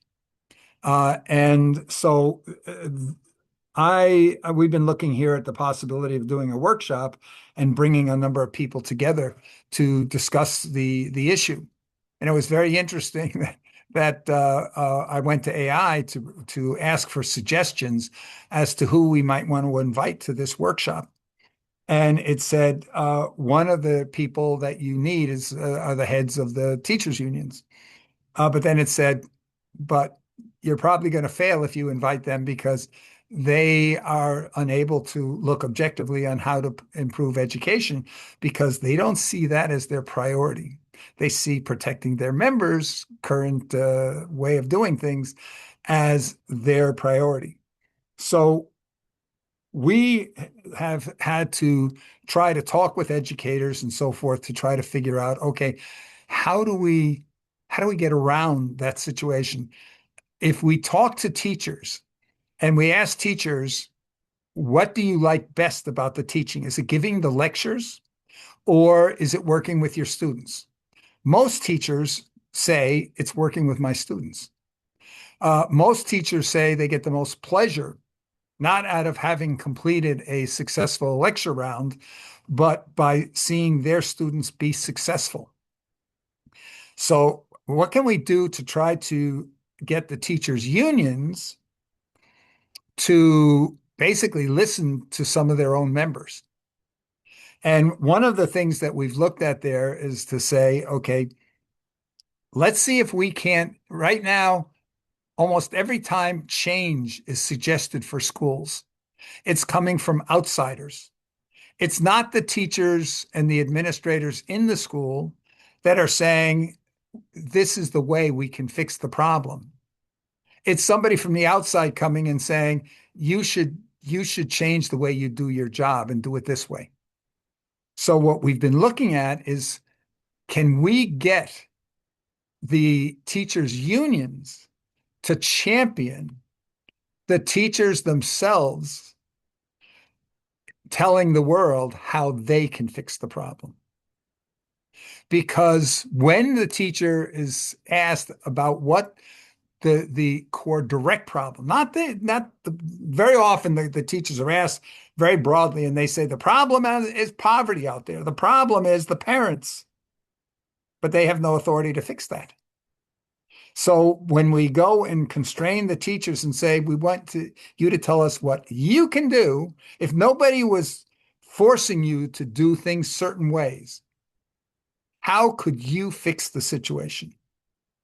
The feeling is that they would come to the same conclusion that almost all of the experts from the education schools of education and elsewhere, who are there basically just like them, who are not currently sitting in a teacher's position, that what they've come to for conclusions So, that Bill, how could we, in our positioning, how could we lead them to those right. conclusions? Well, this is If they don't have them already independently on their own from experience, hey, maybe as well as the students are floating by, some teachers are also just floating by till the end of their career. So, how in our position, um, even if we don't know how today, what could we perhaps organize to communicate that? What channels maybe could we explore? Does anyone have ideas as to how we could do that? Just bringing it across the group before Bill goes on. Yeah. Well, we Don't you also, need to, sorry, don't you yeah. need to look at what sort of people you are allowing to enter the teaching profession? It is possible for a profession to lose its focus over decades. It happens in other professions, but then people may take decisions to improve that over a 20-year period. I mean, if you've got teachers that are just coasting until the end of their career and not actively looking after the best interests of the students, then, what are they there for? It's a waste of money. It's a waste of everybody's time. Yeah, So, and that was my case too with just economic opportunity post graduation. yeah. Those teachers in those areas at large are not going to necessarily be concerned with innovation. Maybe an engineer at Ford, because they're in competition for EV vehicles, that individual is going to be very driven to continue on that evolution of their understanding due to the demand of their product. If there was maybe a shift in demand of the product from graduation, because these individuals are contributing factors to society, local economy, this, that, and the other. But if you can skate by and achieve employment, like I said, for about $20-$25 an hour, and you may or may not require even a GED or a high school diploma, there's no push in those areas for that. Guys, Yeah. So guys, so then I my question is, how and maybe even what information are we bringing forward to push those in administration, education, teaching?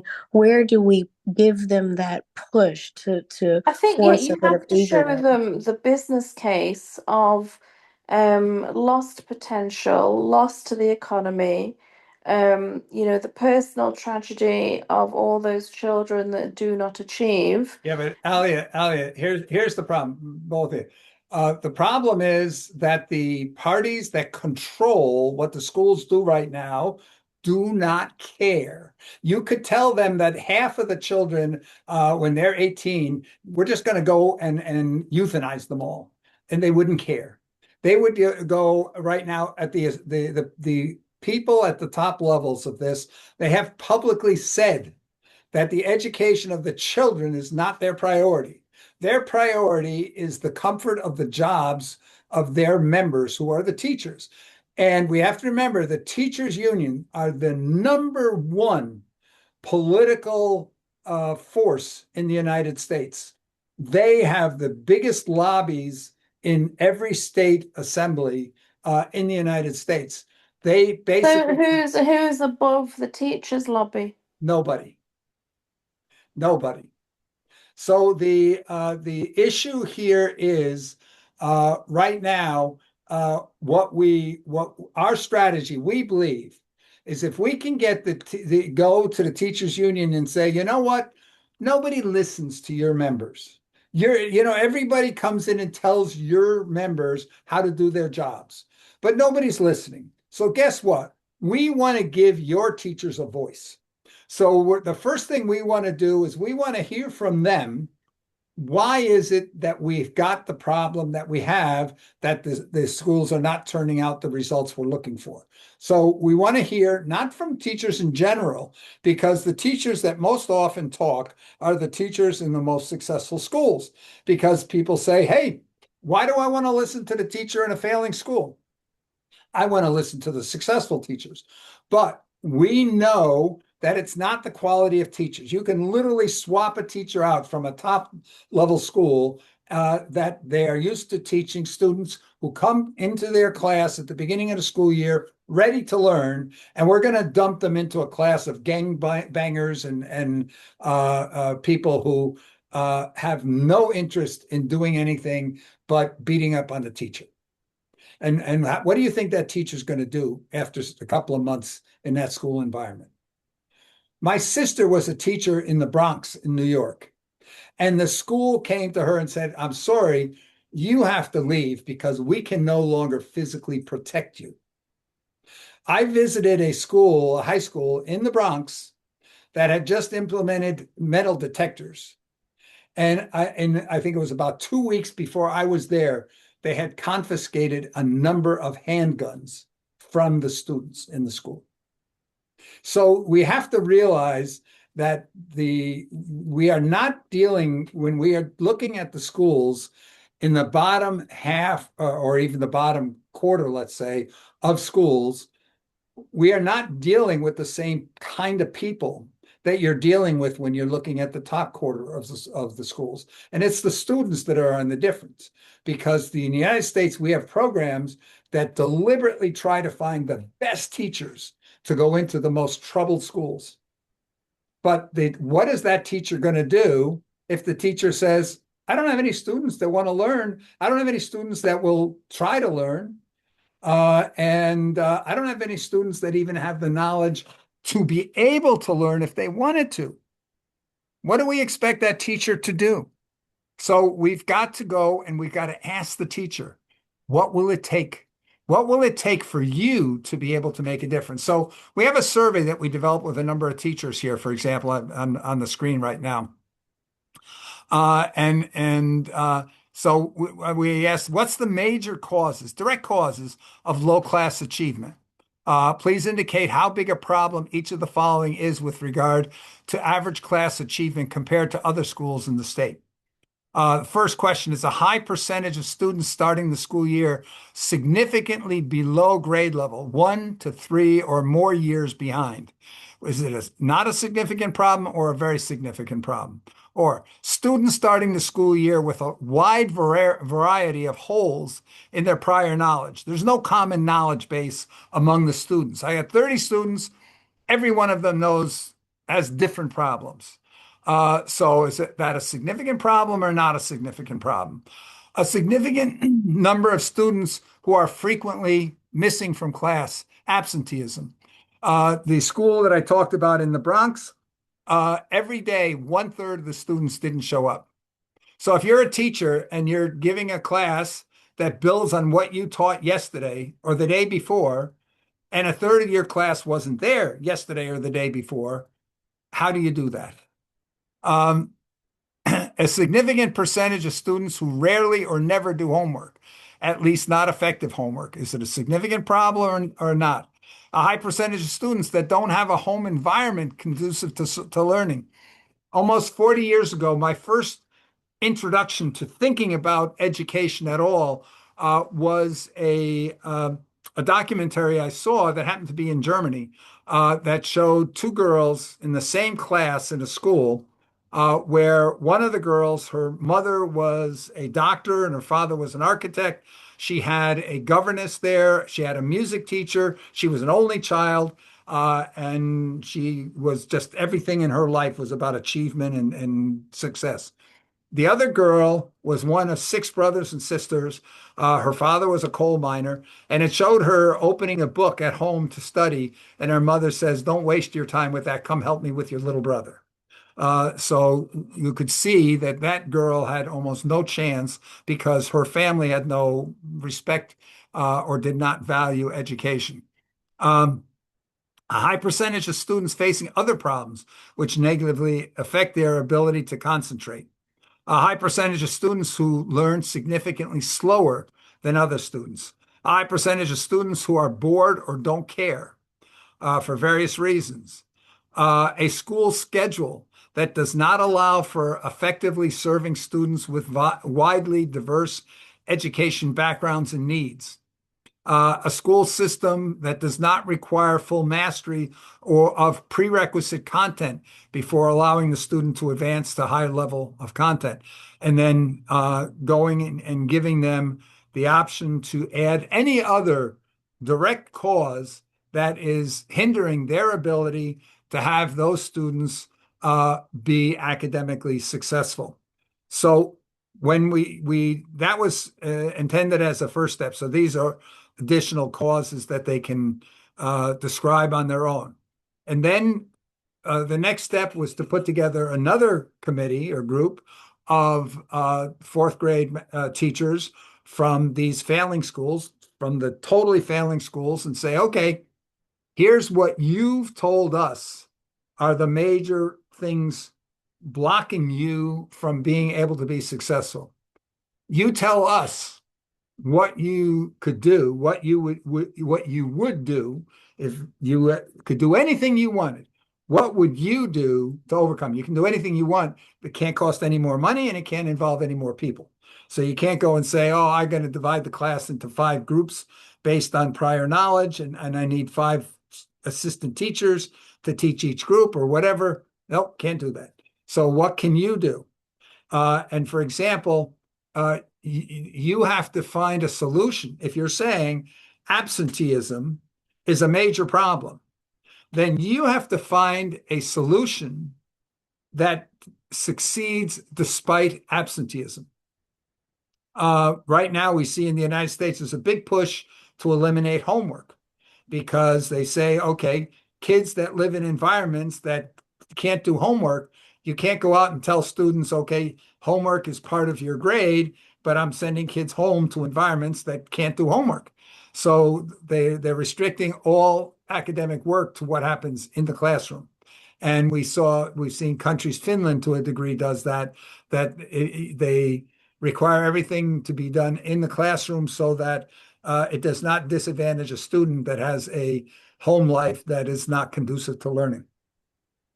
Okay, so the idea here is that the teachers come and come out and say, hey, this is how we believe we can close that education gap and how we can get all students to achieve full mastery of the K through, in this particular case, 4th grade. So if a study sanctioned by the teachers union, and we can't go beyond that. You can't go to the teachers union and say, hey, you tell us this, and this about the solution. You only tell us, yes, we agree. We want to hear what the teachers, we think it's right that the teacher's voice be heard. And so therefore we will support calling for this body of teachers to voice their thoughts on how we can improve the education system. If the teachers union have sanctioned that and the teachers have come out and say, we can accomplish it this way, and they say, okay, let's do a pilot to be able to demonstrate that what the teachers came up with and are calling for will work. We believe at least then we have the ability to call for schools to participate. Now, right now, the opinion is that despite that, we would probably not be able to get 10 schools to volunteer to participate. The teachers union wouldn't block it, but they wouldn't support it. So this is where we are looking to involve the media to make a major competition among schools. We have in New Jersey 136 schools that are in the bottom 10%. That we create a competition to find 10 of these worst schools to participate in a highly publicized pilot, whereby just being accepted into the pilot is a feather in the cap of the school board and the school officials of that school. We make it a really big, prestigious thing by And the before you media. go on, are we able to get a couple of comments? What do we Yes, think about this? Go ahead. Yes, please. Jay, I saw you took your mute off. Would you like to comment?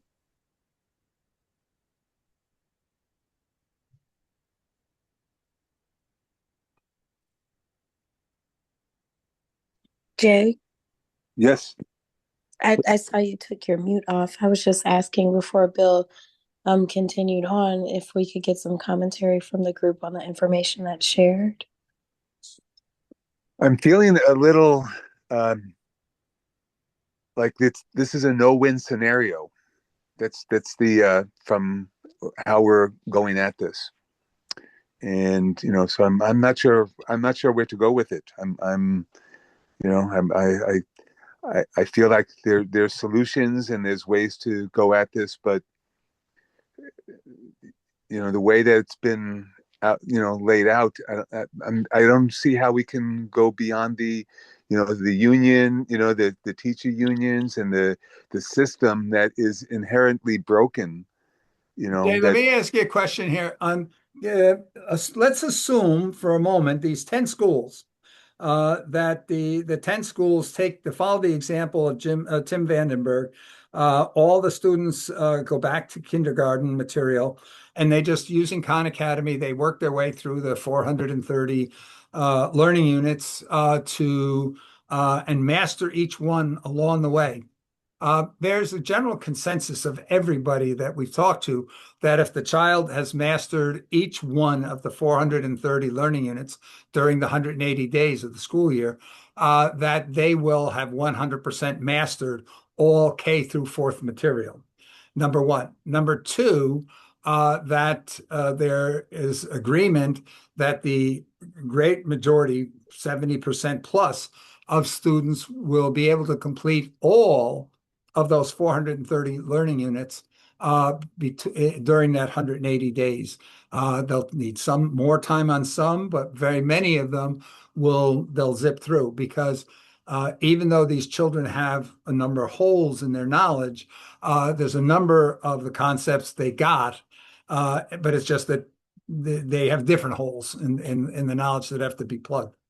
And so it just gets down to the question, can we keep them motivated and driven to keep moving forward during the 180 days?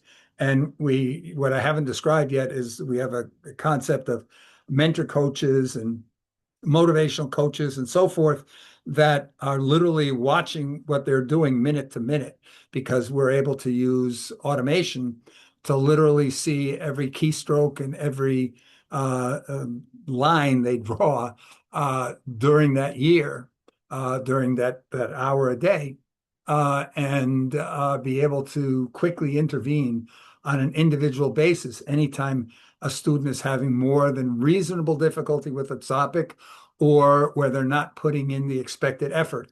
And it's because of a motivational aspect or because of bullying or abusive or neglectful home situation or whatever. And so with those factors, can you imagine that we would be able to have 70+% of the students in a class that would score at proficient or higher in the state exam at the end of the year?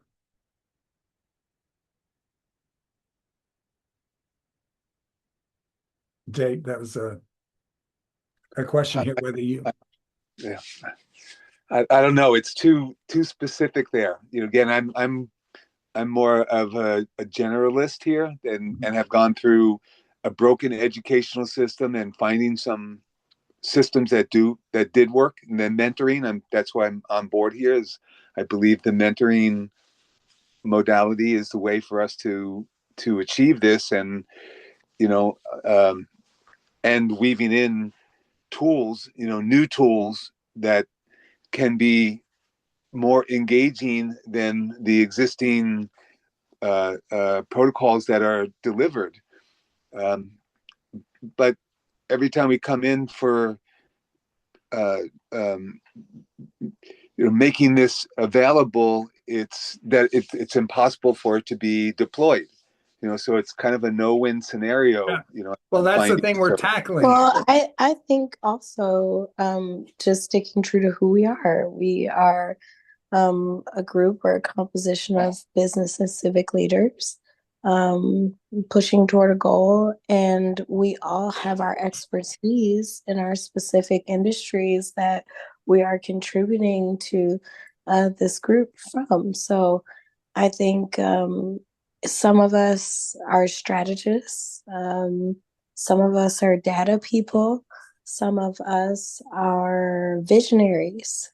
So perhaps if you don't have ideas towards strategy, if it seems like it's you know, too much of an impenetrable wall, perhaps we also look for contribution toward what this looks like, a few years down the road, the vision, being a visionary toward it, instead of being one that might have to configure strategy.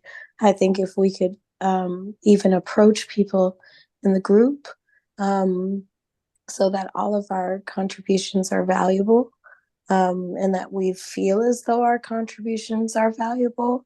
Yeah, Um, it's not all of our place to strategize towards the solutions. Some of us kind of have to paint the picture of the future, and yeah, those of us who have gone through maybe um, education statuses that have kind of jaded us toward the system. Um, we could look at exploring you painting the picture of what that could look like for someone who was a bit of a divergent to everything that was going on, but in their present day has still found success, and is seeking to give back and contribute to the further evolution of humanity and the planet.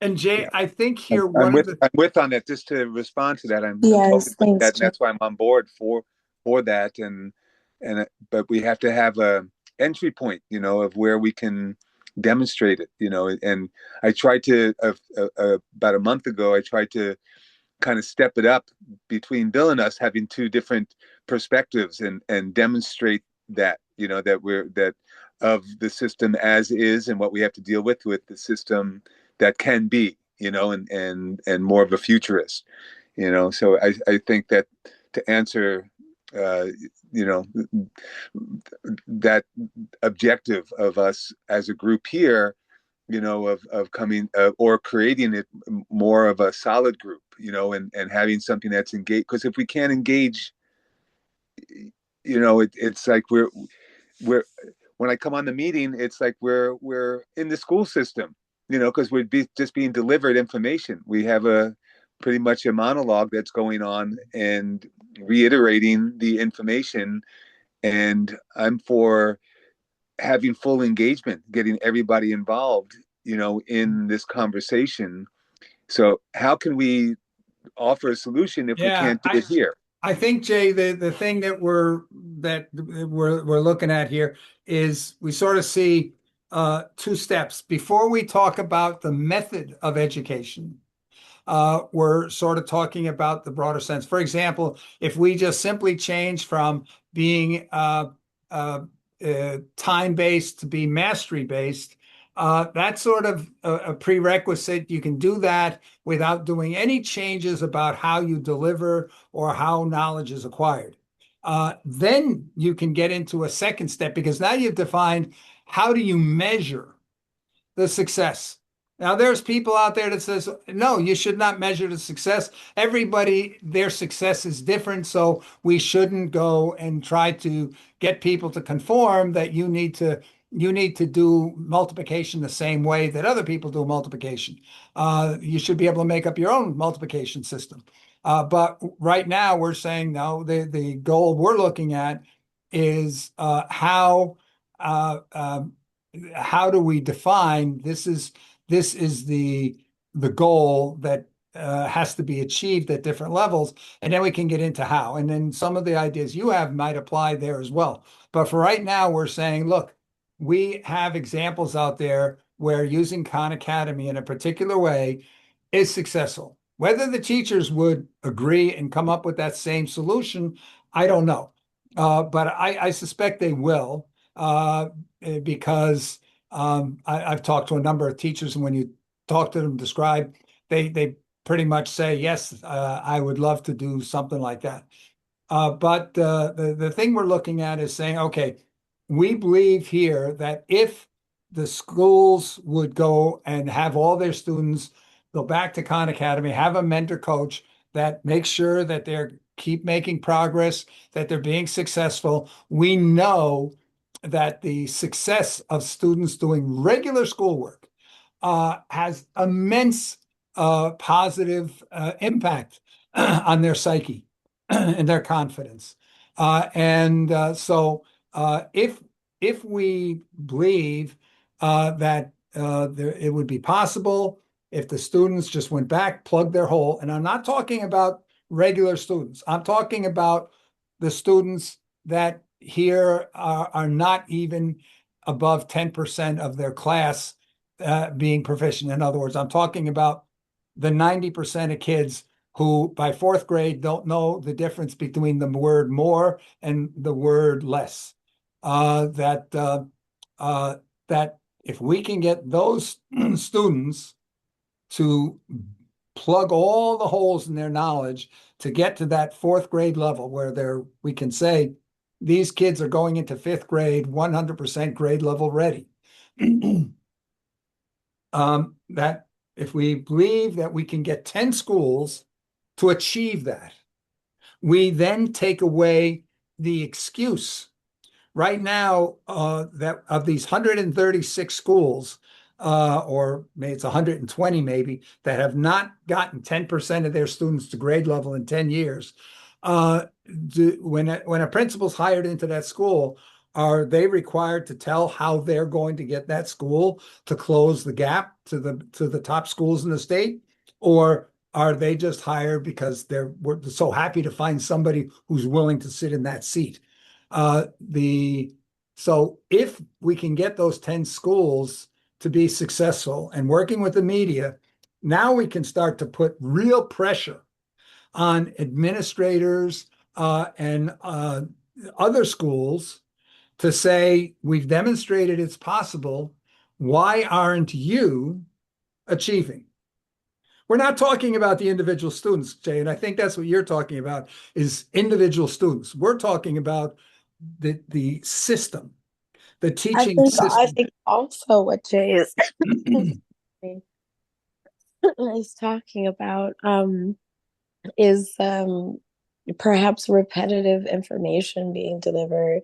But I also think that the information that's delivered is extremely focused so that we have understanding toward the goals that we have set within the club.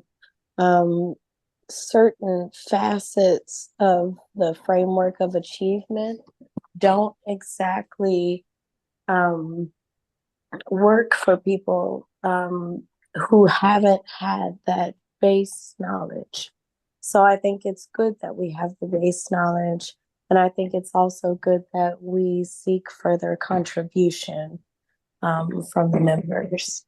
Yeah, what we're basically looking at, if we could get the school systems to work so that we have 70-80% of all students in all schools achieving at proficient or higher, which has never even been a dream. Nobody's believed it's doable because they don't believe the kids in these lower level schools are capable of learning. I've actually had teachers to say, you know what?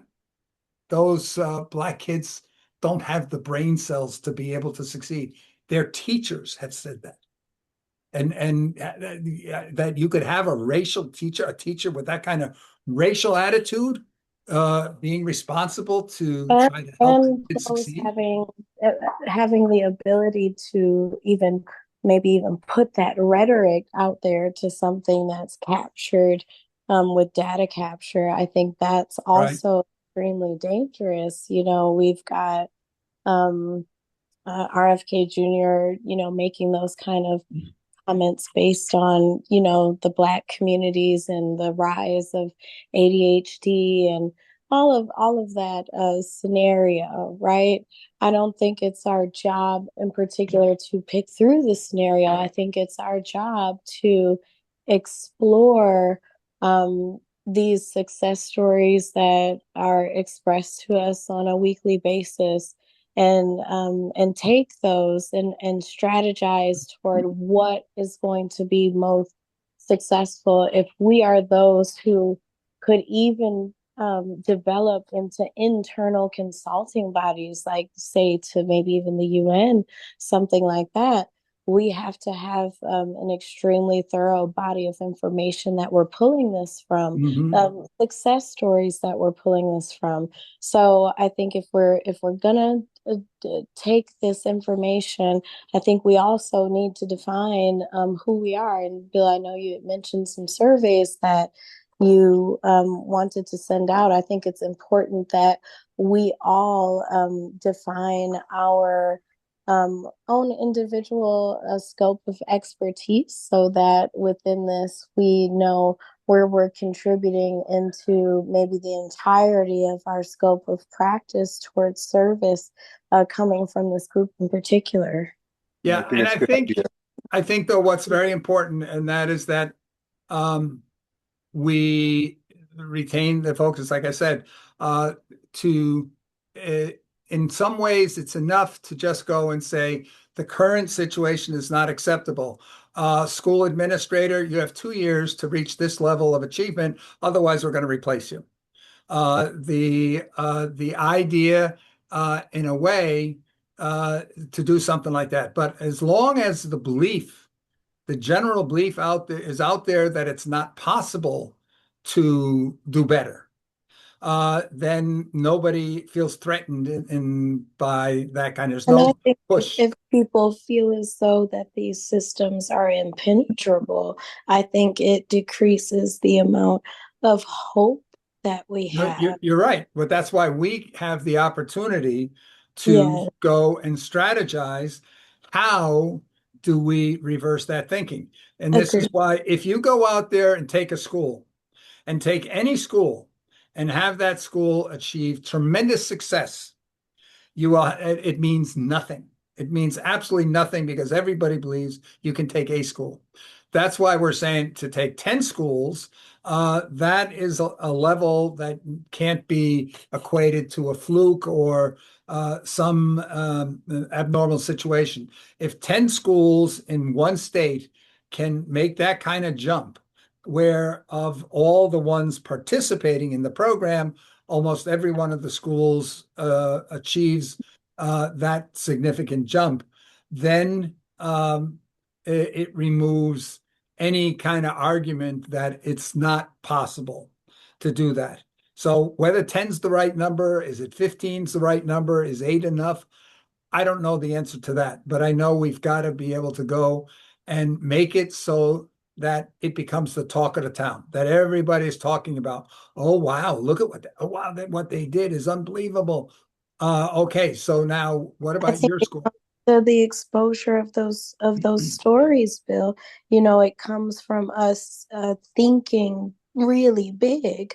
You know, what can we do to transfer this narrative into something that is extremely newsworthy, global news? Exactly, exactly. Yeah, Well, yeah, that's what I'm in it for. When we come up, when we're able to move on that point, then I'm in.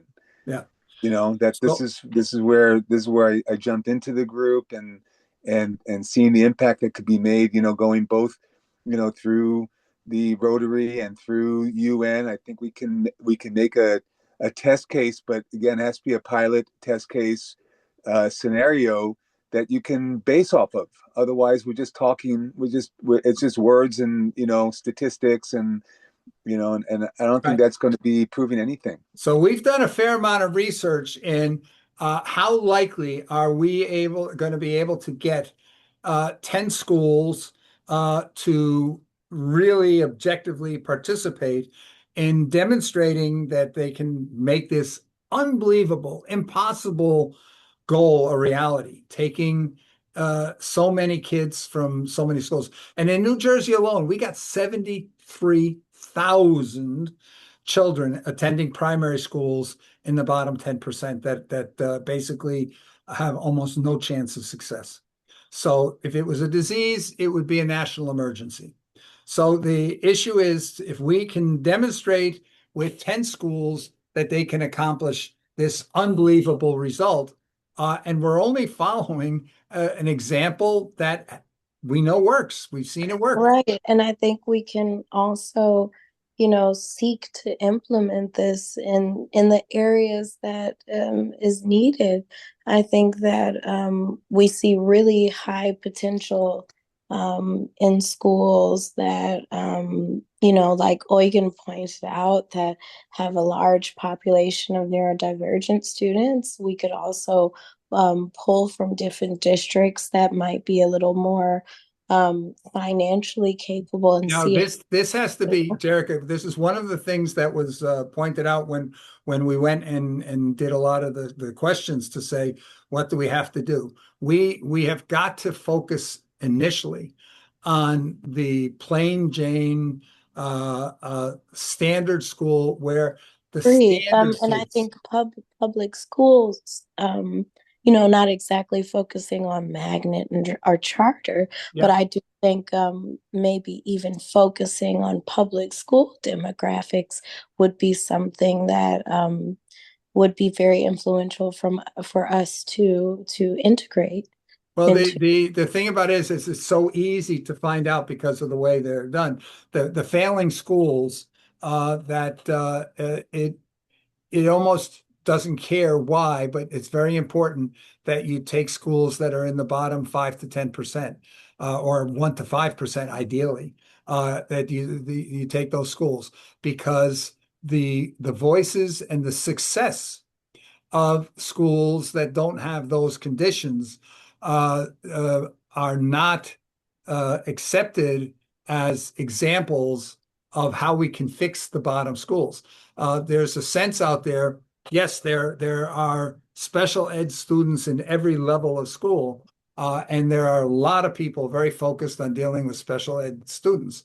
But the reality is that we have a large share of our overall student body in the United States and all developed areas that are not in any of those situations that are suffering simply because of the school they're in and the bulk of the student body in those schools coming out of this impoverished level.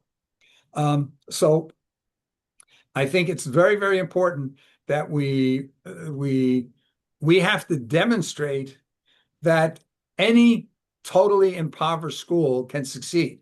Now, that's going to get a lot of schools that say, well, you know what, I'm not totally impoverished, but I've got a third of my students are impoverished. Maybe I can use the same method to improve their situation. Yes, that's great, and that will likely come.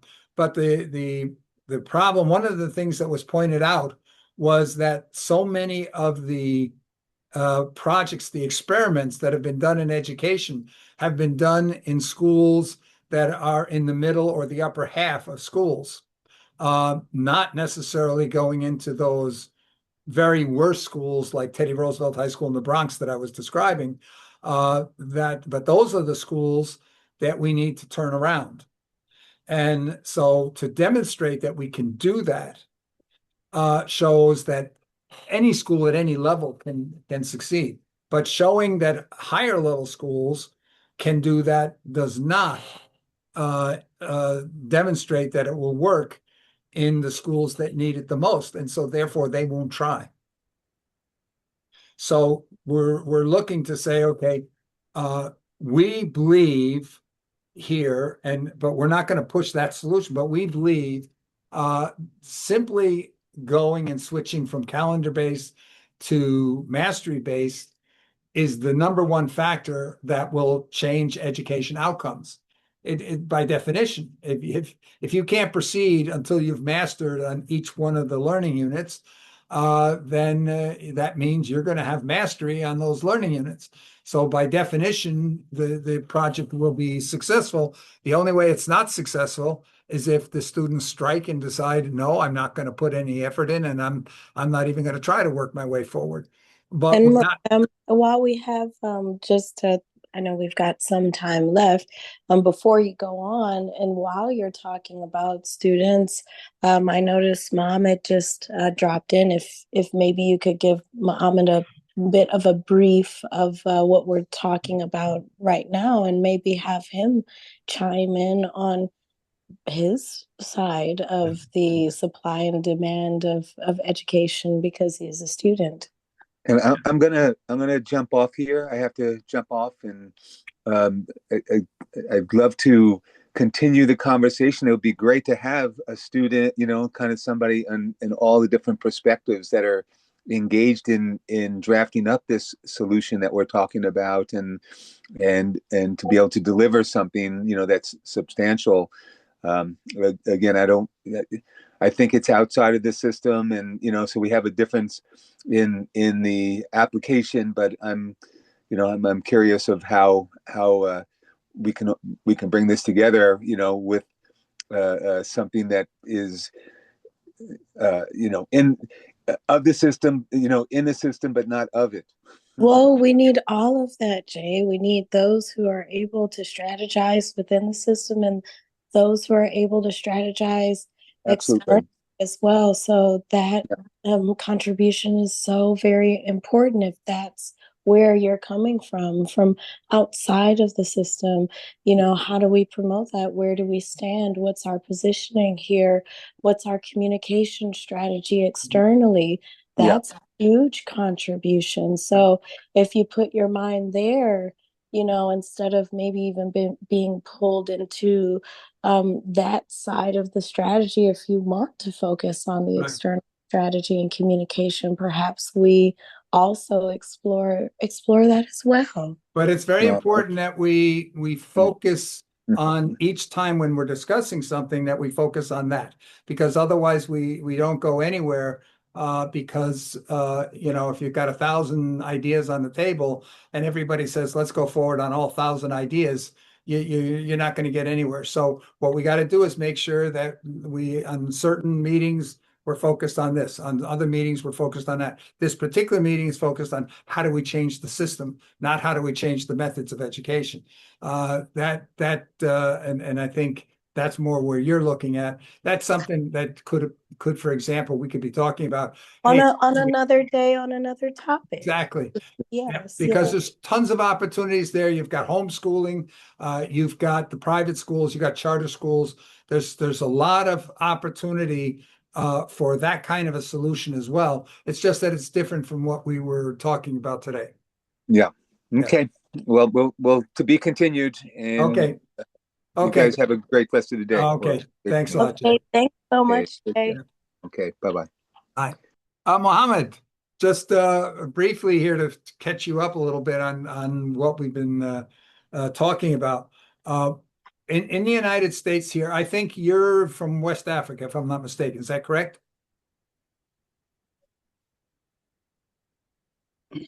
I am actually from Sierra Leone, West Africa. Uh-huh. Oh, okay. So what we've been talking about is, in particularly when we look at education and closing the education gaps, we've got two different situations in general. We got a situation that we have mostly in Western developed countries where we have access to education is not a problem. The motivation and the having the students acquire the knowledge is still a problem. In a lot of developing parts of the developing world, the issue is more access to education at all. So they're a little bit too different in the solutions. But we appreciate any input that you might have to the problem that we see in developed countries where there's a huge gap between schools where the majority of the students are acquiring close to 100% mastery of all of the educational materials available for that grade, the grade levels involved, and schools that where the students they're attending the school, but they're not achieving anywhere close to the knowledge level. In the United States, in the bottom 10% of schools, that at the same grade level, the students are only getting about 10% of the knowledge that the students in successful schools are getting, even though the state prescribes you have to teach the same thing. They're just not getting the knowledge. So we've been talking about how we could cause a change in the way the education system works so that a higher percentage of the students are able to successfully get a top quality education. And the thing that we have discovered or found is the number one factor that could make that kind of a difference is if the education was mastery based. In other words, in the United States and most of Europe right now, education is time based. You go into a class, you're given a certain amount of time to learn a certain number of things, and then you're tested. And as long as you've learned a certain percentage of those things, like about 70%, they say, okay, that's good enough. You can go on to the next level of education. The problem is there that, okay, you missed 30% of the knowledge. And in the next level, you miss another 30%. And very quickly, you have so many holes in your education, you can't understand the current level that's being taught. And then you fail. So we're saying if you switch that system so that instead of time being fixed, the time that you're provided to learn something being fixed, and the amount that you learn is a variable, that we switch it to say, no, the amount that you are expected to learn is fixed. You will keep at the same level until you have mastered the understanding of the material for that level, and only then can you move forward. So it's like saying here that we're going to make sure the foundation of the house is 100% solid before we let you build the next floor up. The mastery level that's required is fixed. The amount of time we'll give you to achieve that level is variable. So some students could learn the material in maybe 4 or 5 months. Others might take 2 years, but that's okay. In other words, let the education system work that way, but we make sure that every student before they're finished has got a 100% knowledge, good education.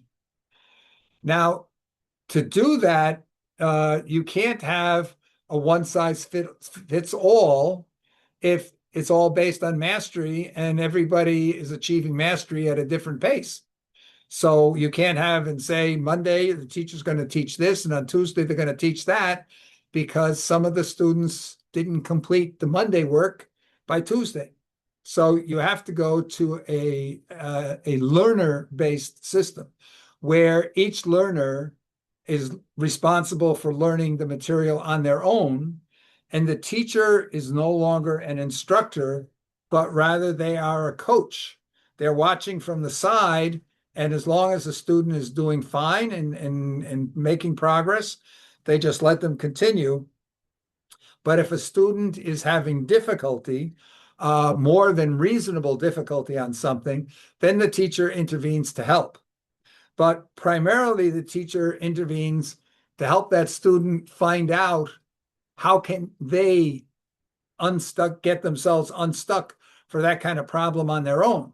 So the next time they encounter a problem like that, they know what to do to get themselves unstuck. And it's helping them develop into independent learners, successful independent learners who are set up to be successful lifelong learners. So that's the gist of what we've been talking about. And we've been talking about, okay, why is it that we don't switch, education systems don't switch to that model? And how can we bring about the shift from a time-based education model to a mastery-based education model. Your thoughts on any of that, please? All right. Thank you so much, Mr. Build, and I want to express my sincere thanks and appreciation to everyone being part of this wonderful webinar. I am Mohamed Sisse. I am from Sierra Leone, West Africa, working as an educator for Sierra Leone Educators Association. So this particular question that you just asked me, that just reminds me of whenever I go to schools, because I visit a lot of schools, especially in remote communities, and I do experience the kids that, most of them, like majority of them, like they have this learning barriers. But the problem here that I just identify is like for the education system in Sierra Leone, the curriculum is centered on time-based learning. For instance, like we have 3 terms. We have first term, second term, and third term. Each of these terms take 3 months. So they give the teacher a time base wherein you have to cover, all the topics within this short time. So failing to cover all the topics, you can also be queried by the stakeholders, or sometimes they will not even pay your salaries. So now what these teachers are doing is that they only focus on the fast learners, wherein after covering a particular topic, they only target those who are fast learners in the classroom that can understand the concept. So all the slow learners, they left behind. So at the end of the day, we also have this mass promotion, which the Minister of Education also introduced, meaning every time, there should be a mass promotion in the classroom, whether those kids understand the topics or the content in which they were taught or not. They should not keep them for a long period in the classroom. They have to promote them, to another level. So that has been like a question that I have been asking. How can you promote a child who doesn't know the 5 vowels? Then you ask that particular child, to promote to class 2, wherein he or she will be taught on how to build a sentence. So it's really something that is very difficult, for the kids in remote communities. So there was a time when I was talking about inclusive education. So I told the stakeholders present there, we still have a problem in our education system. There are kids that are slow learners. So you cannot compare them with those with the fast learners that they can understand a concept at a center. It's not possible. A majority of the kids, some of them, they have the problem of lacking the resources, for them to, maybe read at home, study at home. If the kids does not have there is a problem of electricity. So how can these children, study at night with their lesson notes? Then at the same time, they go to school, they are very hungry. The concentration is another problem. They lack the concentration. They are not motivated by the parents. So these are all barriers, that affect the kids. So those children, have the highest percentage that are slow learners. So if the institution decided to say that, they have to apply a mass promotion. So that is why, most of the schools, when you go even ask a student that is planning to enter to university, when you ask them to write a letter, they cannot do that. When you ask them to read a simple sentence, they cannot do that, because they jump the stages the child needs to reach, before moving to another stage. So it's actually a very big problem. So last year when I went to England, I was asking like some teachers there how your education system is there. They explained to me the similar strategy that you were trying to explain.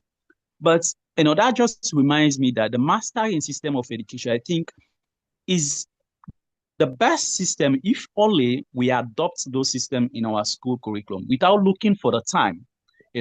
So I think the problem here also the institutions, like for us here in Sierra Leone, they have like for government, they budget a particular amount of money for a particular year, academic year.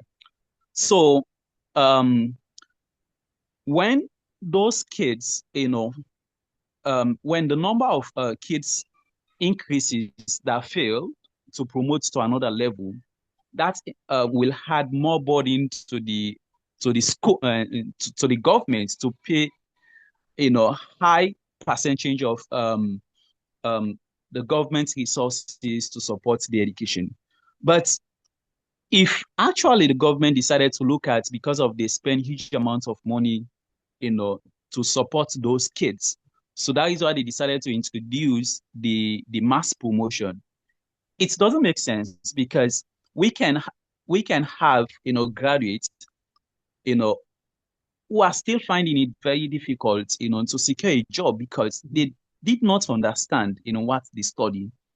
And you can see that will lead to poor health system within the country. Then also we can also produce bad politicians because they are not fit to be in those positions. We can produce like lawyers who doesn't even know their work because of they jump the stages that they're supposed to understand. So like the whole system, like the future of education is definitely in a very bad shape. If we continue to focus on this time-based education system, definitely. For me, I rather prefer the master-based education, like let someone understand something before moving to another level. Yeah. If a child is in class one, the child have to master all the lessons, they're supposed to know within that class one before they get them promoted to another classroom. Yeah. So I think that will help to to even make the different countries here in Africa, to grow, Yeah. whereby we can have good medical doctors, we can have people who can do the work well Yeah. rather than just promote someone like that. So In other that is words, my instead of contribution. just having a piece of paper that says you know something, actually have people that really know something. Exactly. Like Um, I- that just also reminds me. Yeah, that just also reminds me yesterday because I'm working with schools. I have this school livelihood and education project. So we have a school garden. We have three schools that we are supporting to establish a school garden. You will be surprised when I engage the kids there, you know, they were doing tilling. So I asked them, are you doing agricultural science in school? They said, yes, we are doing it. When I asked them questions related with the work they are doing, they cannot explain anything to me. So like the practical aspect of the lessons is a big gap in our education system here. yeah. You can teach a child about you know land, then or maybe you can teach a child about a particular crop. When you ask the child to identify that particular crop, they can't because of the way how the system has been structured. Mhm. Mhm. Let me ask you a question. First of all, I'd just like to thank you for really such a great description of the issues and from the experience on the ground, someone with experience on the ground, and you're showing it's not different. You have exactly the same situations that we see all over the world. And it may be a little different if you go out into some remote areas where they don't even have a school. But it seems to me that where the schools are at, you've got the same problems. And I remember talking to the Minister of Education of Ghana a few years ago, and you know, they went and they increased by 50% the capacity of their secondary school simply by dividing the year into three parts and having one third of the kids stay home every third. So they had a 50% increase in the number of students that could find seats in the secondary schools. But in general, they were experiencing the same problem. Let me just describe to you. Are you familiar with Khan Academy? No, no, sir. Okay. Khan Academy, I'm going to send you some things. Let me just make sure that I have you in my WhatsApp here. I'll message you. I have your WhatsApp. Yeah. Let's see.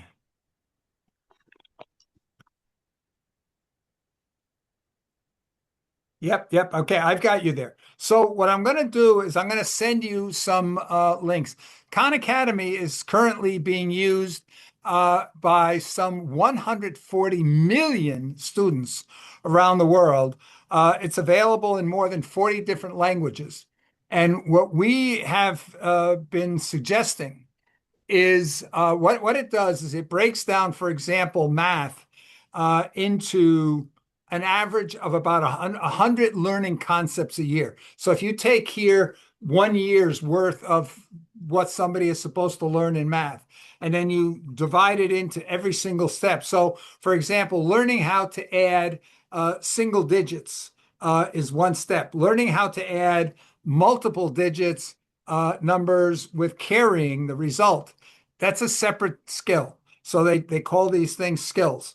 And so by the time you're to complete between kindergarten and fourth grade, they're saying, okay, there's about 430 skills that you should know to be able to claim that you have 100% mastered the K through fourth grade math content.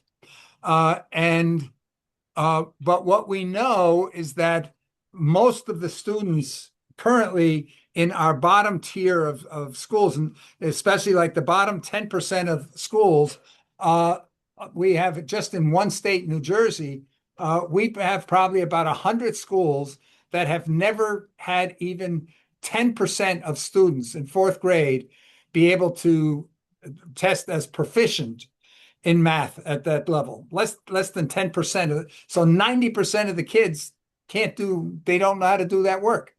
So, and a big part of the problem when you talk to the teachers say, my biggest problem is a lot of my students start off my class, they're not grade level ready.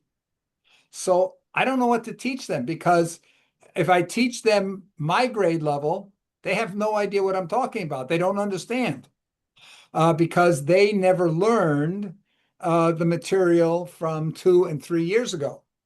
And that failed learning accumulates and it just compounds over time so that these students that we pass on, like you say, we just force promotion, that we're not doing them a favor. We're creating a situation where we're just going to guarantee they're going to fail because we keep moving them into areas that they don't have the prerequisite knowledge to succeed at. So our thought here is Khan Academy, the way it was supposed to work or the way it works for remedial, and we have a teacher who's done this as a real example. What he did, he's a sixth grade math teacher. He took all of his students coming in to his sixth grade, failed fifth grade math. Some of them were only at a second grade level that they were the last time they succeeded. So he took all his students and he said, I want you to all go back to kindergarten, go back before grade 1 in math, and you go to the Khan Academy and you don't watch the tutorial videos or anything else. You just take the test. If you pass the test on one of those learning units, then you just go to the next one. And if you pass that, go to the next one, the next one, the next one. But if you fail, then you can ask that system for a hint, and it will give you a hint to try to help you remember how to do that particular skill. Or if that's not enough, you can watch the tutorial and it will explain to you how to do that. And if that's not enough, there's even an AI tool that you can ask, well, what does this mean? How does that work? So the idea here is to take these students, all the students that are in a sixth grade that has in a school that has generally failed. In our case, we're looking to do it in fourth grade, where almost all those students are failing in math, and we send them all back to 1 + 1 = 2. And they're able to go through those in like 1 minute each. They bang, bang, bang, bang, bang. They're able to go through all the early learning because they learn some things. They just have too many holes in their knowledge. And when they hit one of those holes, they need to take a little bit longer, but they eventually get that one and they move on to the next. And so our feeling is if a student completely masters each one of those learning units, those 430 learning units, they're at an A. So we're saying here basically there's no more such thing as a B, C, D, or E. I don't know in Sierra Leone if you use that or 1, 2, 3, 4 as grade levels. But the idea here is whatever your top grade level is, that's the only acceptable grade level. And what the teacher does, this system will show if a teacher's got 30 students, even if they got 50 students, it will show them the progress that each student is making individually, because each student learns at their own pace. And it will show them the progress so that those students that are making good progress on their own, the teacher just leaves them alone and say, great, go and keep it up. But they're able to see when a student is having more than reasonable difficulty, the system points them to that problem where they're having problems. And the teacher is able to observe what the student tried, and they let the student struggle for a while because it's good for a student to struggle a little on their own to learn. But eventually, if the student it's too frustrating and they've already put in more than a reasonable amount of effort, then they can intervene with that student. So they're able to focus on the students that need the help the most. Because like you say, otherwise teachers tend to focus on the students who are their best students, their favorite students. But this one helps them concentrate on the students that need their help the most. What we encourage, though, is that teacher, which we call a mentor coach then, they don't show the student. If the student's having trouble with long division, they don't go in and show the student, here's how you do long division. What they do is they go and ask the student, oh, did you ask for a hint? Did you watch a video? Did you ask somebody else, maybe the student sitting next to you? In other words, the goal is to teach that student to become an independent learner. The goal is to teach that student when you get stuck, this is how you get yourself unstuck. Because when that student grows up and they're 30 years old and they have to be a lifelong learner, there's no teacher looking over their shoulder telling them what to do. So we need them to be confident and have the skills to know they can learn anything at any time because they know how to find the tools and the aids that will help them learn whatever it is they need to learn. So our strategy is to find 10 schools that would be willing to try this. We'll just take fourth grade math as a proof of concept, and using Khan Academy, which is free. We will send them back, all back to kindergarten, let them close all the gaps in their knowledge, so that those schools become now shining examples that the school administrators can take bows and be applauded and have the newspapers writing about them, have the teachers being the heroes, and having the students be successful. And it's my experience here that teachers, most teachers, the thing they value more than anything else, the thing they want more than anything else, is for their students to be successful. If their students are successful, they feel they've done a great job. If they get through the whole year and they've given every lecture and their lectures are really great, all the observers that came into the classroom and watched gave them great ratings on their lectures, but their students failed the tests, then a lot of those teachers feel very frustrated because they were not able to help their students become successful. Anyway, that's the concept that we're looking to do. And we've been talking about the issue, how do we get the schools, the school administrators, all the fourth grade teachers, the parents of the fourth grade students, the students themselves, to all pledge that they're going to go the extra mile and do whatever they can to be in this pilot. They want to be in this pilot. So we're looking here, if we've got 130 schools in our bottom 10%, we want to go and make a competition that the school that can show that they've got the greatest support from all the stakeholders, they win the right to be in the pilot. So we make that a privilege, a prestige.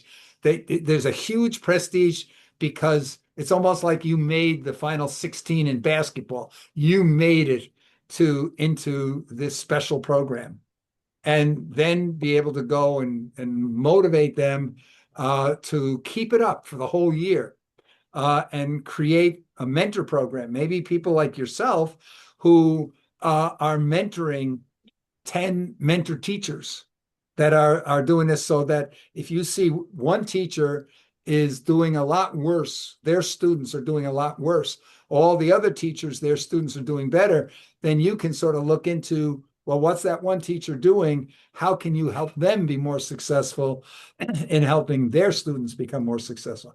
That's the concept. What are your thoughts?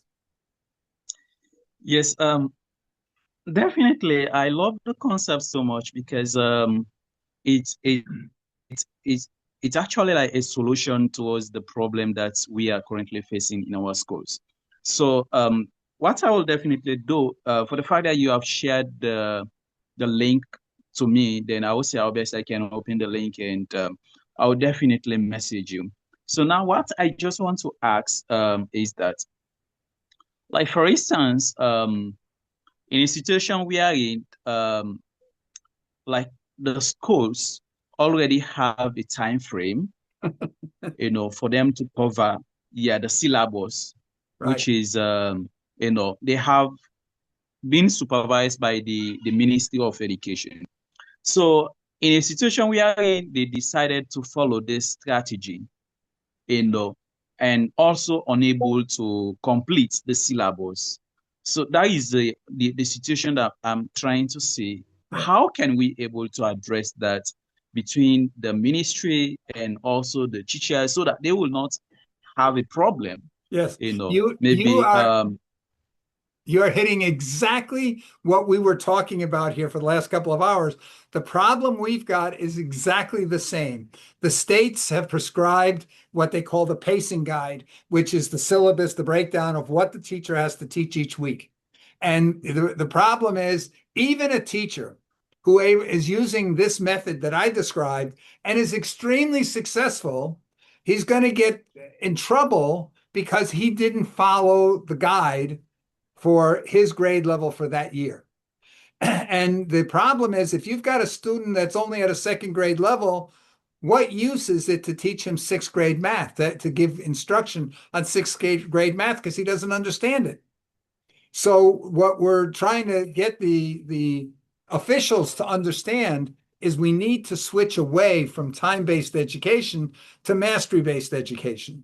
Because if we do mastery-based education, then it's just a question of how quickly. But everybody is going to get to the finish line. Everybody's going to get to the success. But if we go time-based, we're leaving behind a big chunk of the students, never get a exactly, chance to get, they cross the finish line, but they cross the finish line without the knowledge. So that's exactly, the challenge. That, it's not knowing how we can do it. We know we see the successful stories. As I say, I'm going to send you some videos that really demonstrate here the possibilities. And I'd love to have you work with us. You had a minister of education maybe about 6, 7 years ago, who was really a major coordinator for UNICEF of ministries of education throughout Africa. I forget his name. Jerica, do you remember who I'm talking about? I don't remember the name. Hold on a minute. I'll have it in just a second. Um,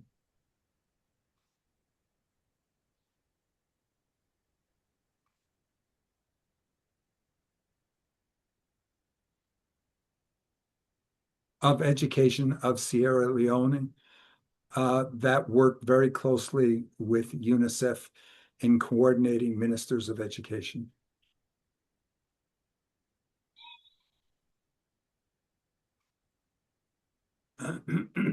Oh yeah, David Senge. All right. Oh, yeah, yeah. Yeah. Yes, absolutely. I remember. Yeah. He's currently the chief minister. Yeah, yeah. The minute yeah, I saw that. But I'm thinking he's the kind of a guy that one might be able to go and get a pilot, an experimental pilot going. But the thing that we were discussing, it cannot be a pilot of good schools because people expect good schools to be able to do good things. Where you can achieve the most is to be able to demonstrate you can take the lowest performing schools and help them be Exactly. successful. Because if we can Exactly. accomplish that, then it means every school can do it. So, Exactly. do you have any contact with perhaps folks from other countries in Africa in similar positions to yours? Not yet. Not yet. Okay. So yeah. What I'd like to try to do is I want to bring together a group of people like yourself, and let's make a committee Okay. of world experts on education, where we can be honest about the problems we're encountering. You gave a fantastic description of what you encounter when you go around and visit schools and of the kinds of problems. And I believe the teachers, when you ask the teachers, they're going to say the same thing. And because Exactly. we sort of before you got on the call here, I had described a hypothetical situation. If we went to one of the best performing high schools or middle schools in the United States that has 95% of their students at grade level, and we asked the seventh grade math teacher, will you pledge to get 100% of your students to be at grade level by the end of the year? That teacher's probably going to say, sure, that's what I do already and no problem. But if I ask a teacher in a school that for 10 years never got 10% of their students to grade level, and I ask that teacher, will you get 10% of your students to grade level or will you get 100% of your students to grade level by the end of the year? They're probably going to say, are you crazy? Yeah, it's okay for that teacher in that successful school because 90% of their students start the school year grade level ready. But 90% of my students start the school year 2, 3, and 4 years behind. It's unfair for you to even ask me to try to achieve the same result, given that I'm starting with totally different material. So, at any rate, that is, I think most teachers, if they are given the chance to not have to follow an external body's curriculum and be able to deal with the students where the students are really at. Most teachers would appreciate that. Definitely. There is also another problem that is definitely worries me, like because I love my country so much. I want to see that every child, become successful. Um, A few years ago, I was working with an organization that is trying to curb examination malpractice. But what happened is that, they decided to close the organization because it's trying to address the exact problem of our education system. Recently, I visited some schools wherein they are taking like exams in schools. Those kids are taking exams. The concept that parents now, even the parents, the teachers are part of these, some institutions that I believe they should reframe that is, and also to the kids also learning they are part of the because it's in favor of them, not knowing that it will affect their future. What I'm trying to say here is that the issue of examination malpractice in Sierra Leone, to be specific, is worrisome. Here, like you can see, now kids have more time, you know, to use their phones during exams rather than applying what they already learned, to answer the questions. Yep. Here I can see wherein when a child wants to take an exams, the first thing that they can ask to their parents, can you buy me a smartphone? Yeah. Yeah, it's really serious. So Yeah. when they have the smartphones, here comes in the involvement of the school. For the fact that the school they need a high level, a high number of students who can promote for that particular exam, they can allow the kids, to use smartphone, to take an exams. So what is the essence? Yeah. There's not like a difference. So now the parents can buy smartphones. They can, rather than asking their kids to study at night, to read their lesson notes, they can do that. But they buy smartphone to help their children, to use those phones during an exams. And also, when you speak out, to trying to stop the problem, for the fact that there are lots of people that are benefiting from this because they extort money from the kids so that they can give them the privilege to use smartphone, to use foreign materials during exams. They extort money from the parents. So they will see you as if you are a bad person. But when it comes to the future, this is a problem. Like there are some universities here. When these kids that are taking the West Africa examination exams, when results are how you can see they have very good results, but during the interview is where you can see the reality that it doesn't deserve to have those grades. Yep. So what will happen is that they will decided to drop the highest number of intake. Like most of them will not get admitted to university because they never sat those exams on their own. They were assisted, they were given foreign materials. So it's actually a very big problem that is affecting the education system here in Sierra Leone. Yeah. That's affecting It's a everywhere. very difficult situation. Yeah, we're seeing that everywhere with AI, the artificial intelligence, making it possible to get they just hold the smartphone under the desk and let it answer all the questions. There's two things that we're seeing. One is it's some, especially at the university level, a lot of universities are switching to oral exams, so that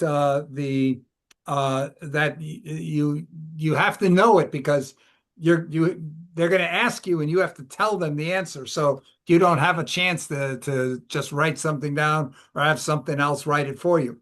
The other thing here that we're seeing is a lot of they're hiring these proctoring organizations that have devices and whatnot that go and you have to leave all the smartphones and things at the door. You're not allowed to take them into the exam room.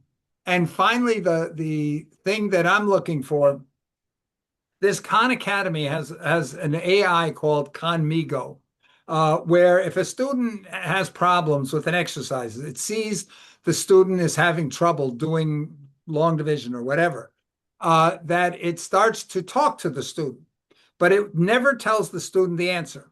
So what it does is it uses a Socratic method. It asks the student, "What do you think you should be doing next? Why do you think you should be doing that?" And bringing the student to the point of discovery, where the student goes, "Aha, that's why." And so the AI can be used for that. The AI can also be used in oral exam to be able to query the students to verify their knowledge. That you've got to demonstrate that you've truly mastered the concepts of each of those 430 just to get to fourth grade learning units. But it is a challenge. And like you say, the problem is if you've got some corrupt officials in schools or elsewhere that are saying, "Oh, it's important we get a high score for the school," or you've got parents that are willing to pay to have their children have an added advantage, that's a separate problem that has to be overcome. And there are ways to do that. For example, maybe you get a coalition of companies that say that, okay, these schools that we know go the extra mile to protect the integrity of the exams, we will give the graduates of those schools preference in hiring. We got to go and create some kind of benefit for doing the right thing. We're going to see this big time anyway in the universities very, very shortly, because the university, like we know them, is going to go away in 3, 4 years. And the reason for that is that today, if you know how to use AI, you can acquire PhD level knowledge and write your dissertation in less than 6 months. It normally takes 5 to 7 years, and you can now do it in 5 to 6 months. And that's not with skipping the knowledge. That's with achieving the mastery of the knowledge and writing your materials. The regular school right now, I asked AI here if we did that method I described, where we had all the students, let's say in fourth grade, go back to kindergarten, and now work your way to master through, but keep it going. Don't stop at fourth grade. Just keep going. That the average student would be able to finish 12 years of school in by the time they're 13 or 14.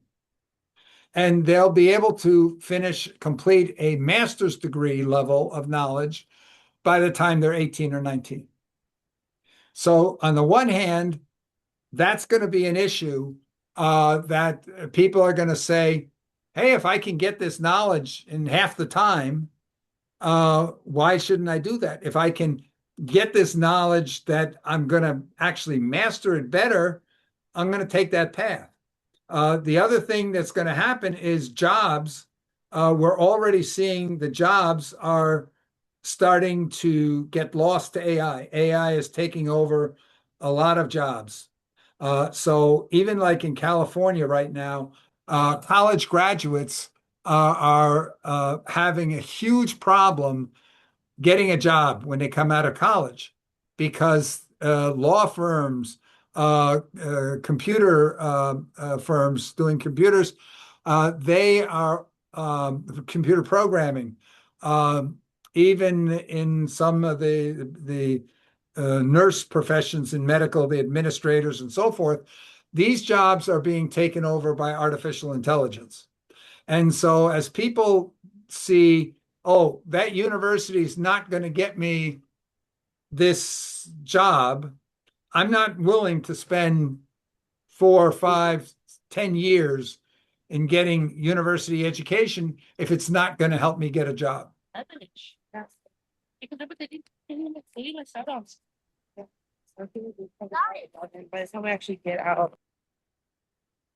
So anyway, that's the thought on that. Who just joined us? Is it? I can't read it here. Abby? Okay. No. Um, so at any rate, Alia, what do you think of the discussion that we've had with Mohammed here in this last 45 minutes or so?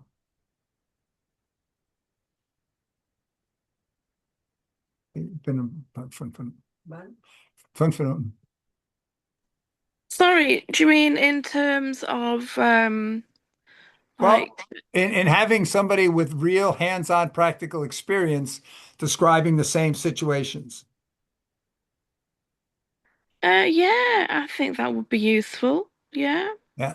Because Mohammed, in his role of going and advising schools and visiting schools, has encountered the same kind of problems we've been talking about. Yeah. Yeah. Yeah. Jerica, what do you think? I think it's important, especially Muhammad's input, because he has a very diversified demographic that he serves. Also, within the system that Muhammad serves in, there are direct stakeholders. I think maybe one of the things that we would run into in the West is that we don't have direct stakeholders within the education system. So I think that this is a great way because he's enabled to visit schools. He's enabled maybe to get to the top of the pyramid with an audience quicker than we would going through different kinds of bureaucratic barriers, even as far as communications are concerned, even as far as maybe even presenting the success stories that we've compiled, well, rather that you've compiled to express. I think that having him a part of strategic conversations would be really, really helpful Mhm. as far as even the region in which he's from, how in fact the hierarchy is structured when it comes to education making positive pivots. Yeah. Yeah, no, I think this is very valuable. So, Mohammed, I'm going to be sending you some material. It may not be till tomorrow, because I've got some people waiting for me here that I'm going to have to spend time with. But I'm going to send you several pieces of information here, and maybe let's look to see. You might want to try to create a mirror of what we're looking to do in here in the United States, but we're looking as only as an example for other countries. But given the description that you made, I think the situation is so similar, and I do believe that a country like Sierra Leone, it would have for your population. Imagine what it would do for your population. I don't know if you're familiar with the OECD PISA exam that compares the assesses the education systems of entire countries. What that would mean for the psyche of the population of Sierra Leone if all of a sudden Sierra Leone was rated as one of the top countries in the world for education. I think that would have a huge impact on so many things for your country. Would you agree? Yeah, definitely, definitely. Okay. And Bill, I also think it's an impactful marker as more countries on the continent of Africa are seeking to unify based on deriving themselves away from European and Western control, that this enables them to develop their own solution items. And I think that that is extremely important. And when we look at global leadership, especially leadership on the continent, when we look at a country like that, though it is small, if we were to see the largest percentages of success rates coming out of that, to make a leader out of the little guy Yeah. is something that would be remarkable, and what we constantly talk about, something that would be newsworthy. Yeah, no, I agree. And Mohammed, one of the issues I suspect you probably have in your country as well. How many languages are spoken in Sierra Leone? Well, actually, we have up to 16 to 17 languages with Mhm. different tribes. Yeah, but English is compulsory in schools. Okay. So, but when the Yeah. children come to start school, a lot of them, their mother tongue that they've been speaking in the early years of their lives, they might not be that proficient in English. Is that an issue? Yeah, especially for the kids in remote communities. Hmm. Um, that is another issue because they only understand their mother tongue, Right. like the different tribe they came from. My own tribe is called Temne.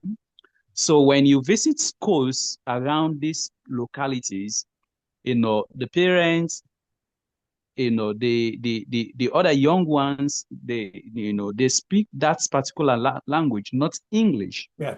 So when they go to school, even some volunteer teachers, because those that qualify to teach in remote communities, when government sends them there, they will not go there because of the facilities are not there to keep them, living in those communities. Hmm. So they rather prefer to stay in urban schools rather Yep. than remote Yeah. schools.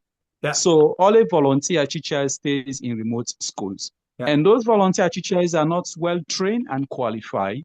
So even themselves like struggling Mhm. speaking good English.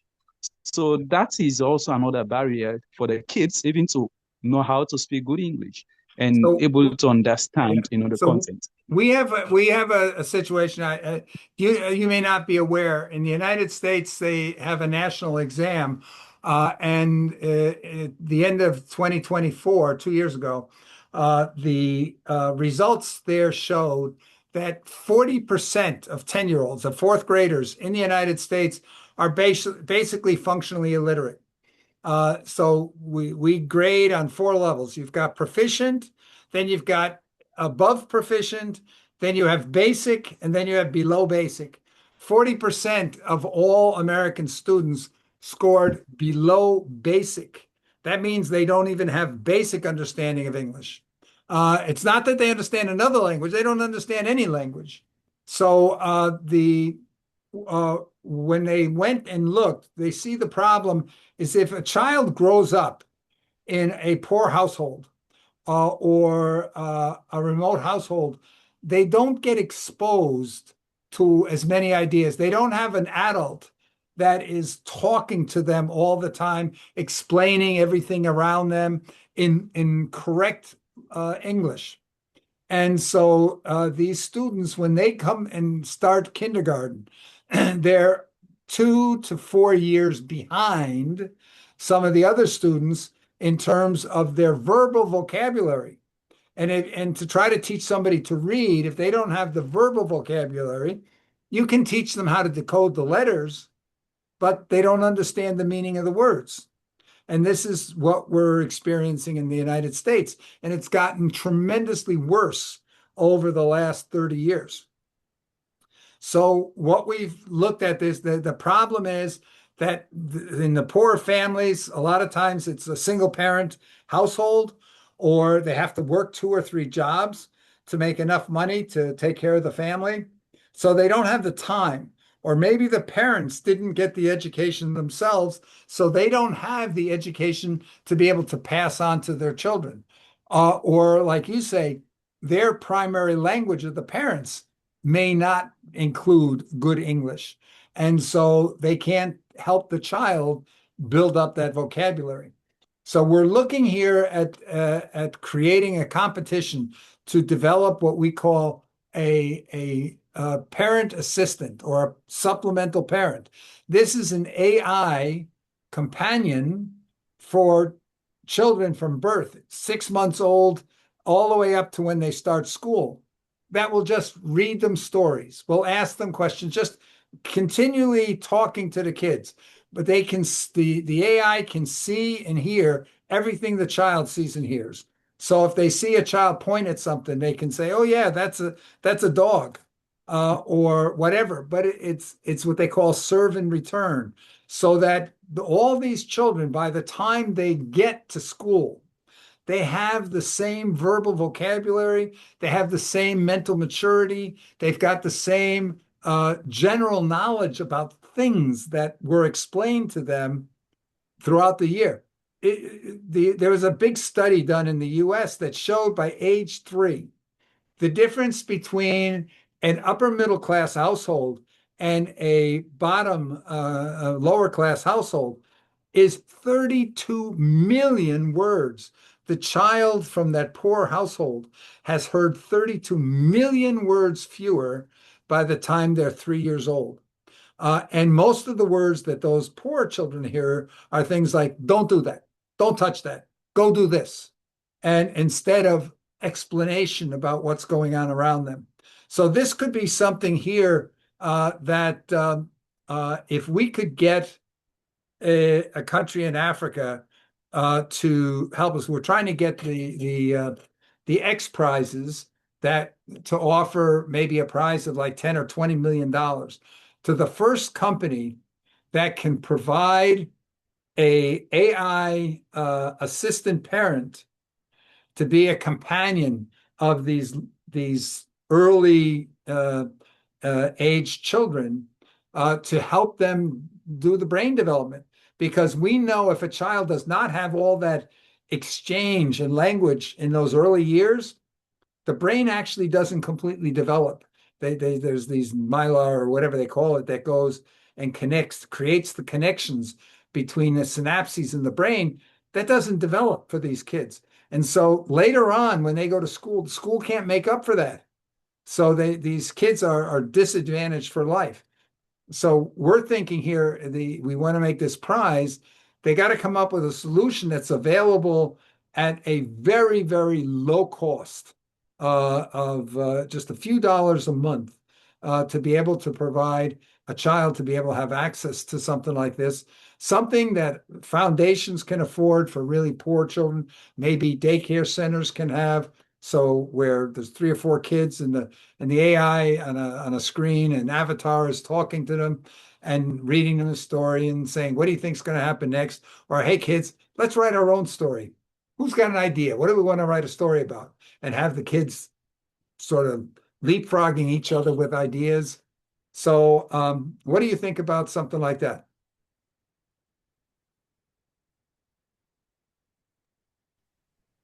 I'd like to Really, hear Mohammed, Yeah, that's maybe easy. even talking about I know you serve rural communities as well, you know, the access to quality of technology, Wi-Fi, electricity, and things of these matters.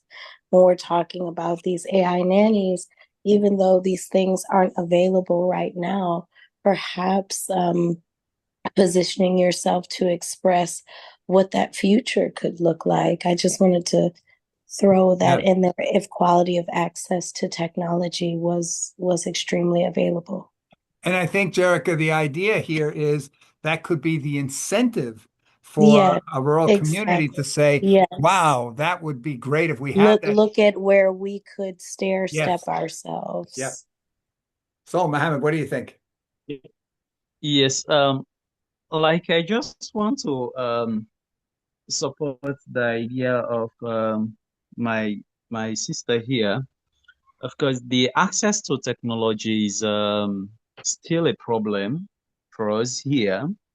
Yes, yeah. Despite the government is trying to see how best they can provide some programs that support young people, children, especially incorporating tech programs in primary, secondaries to university, but yet still the access is very, very limited. So you look at the network here in Sierra, most of the companies that are providing network, the network is not stable. Mm. Even sometimes I do miss meetings, attending meetings, webinars because of the network. So it's also another problem. Then also, having those specialists who actually know how to use those tech, is also another problem. So it will be like, if those technologies is being developed, like maybe they can incorporate like training of trainers. If I know how to use the technology, then I can, have a group of people that I can train. Yep. They can also further help to train more parents on how to use this technology. Mhm. So I think that that is a concern.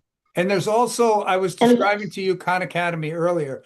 There is, I have to follow up with him, but there's a gentleman named Jamie Alexander who developed a version of Khan Academy. He calls it Khan Academy Lite. It does not require internet connectivity, continual internet connectivity.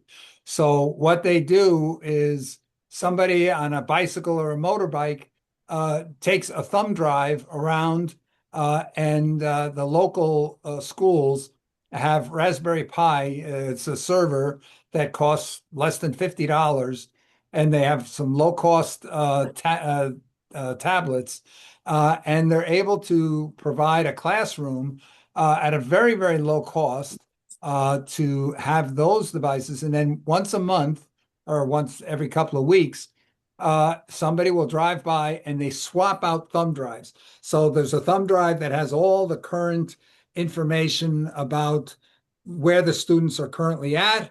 And then they bring the next couple of weeks lessons and they put that into the next thumb drive. And then they take the other thumb drive and take a copy and bring it back to upload it to the central server. So they're able to make it possible that schools could have access to that kind of technology at an extremely low cost. We're talking here for to be able to have 30 students, or for maybe maybe $1,000, they might be able to provide 30 students with everything needed. And if it's the kind of a thing that sits in the classroom and 30 students come in, and then the next hour it's a different 30 students and so forth, you could conceivably have a couple of hundred students that for less than $1,000. And that's $1,000 one-time investment. They have to well, pay. question, Bill, Yeah. if it in a visionary sense, and I'm sorry to make you talk so much, Mohammed, but in a visionary sense, what if we were, just for conversation's sake and maybe for visionary sake, if we were to eliminate those limiting factors right now and maybe talk about what would it look like, maybe once those limiting factors are cured, what does the future look like with that type of access and acceleration within school systems that might be in those particular rural areas? Are there students that are extremely eager not only to achieve but to overachieve? I've seen some scientists, come out of Zimbabwe that have made electricity out of the radio waves in the air. We've seen robotics come out of waste in Sierra Leone. So what does it look like when all of those things have become available one way or another? Just to see what maybe your vision would be like in that type of world. Where do you think places like Sierra Leone would be on the map as far as world leaders toward what our greater goal of peace?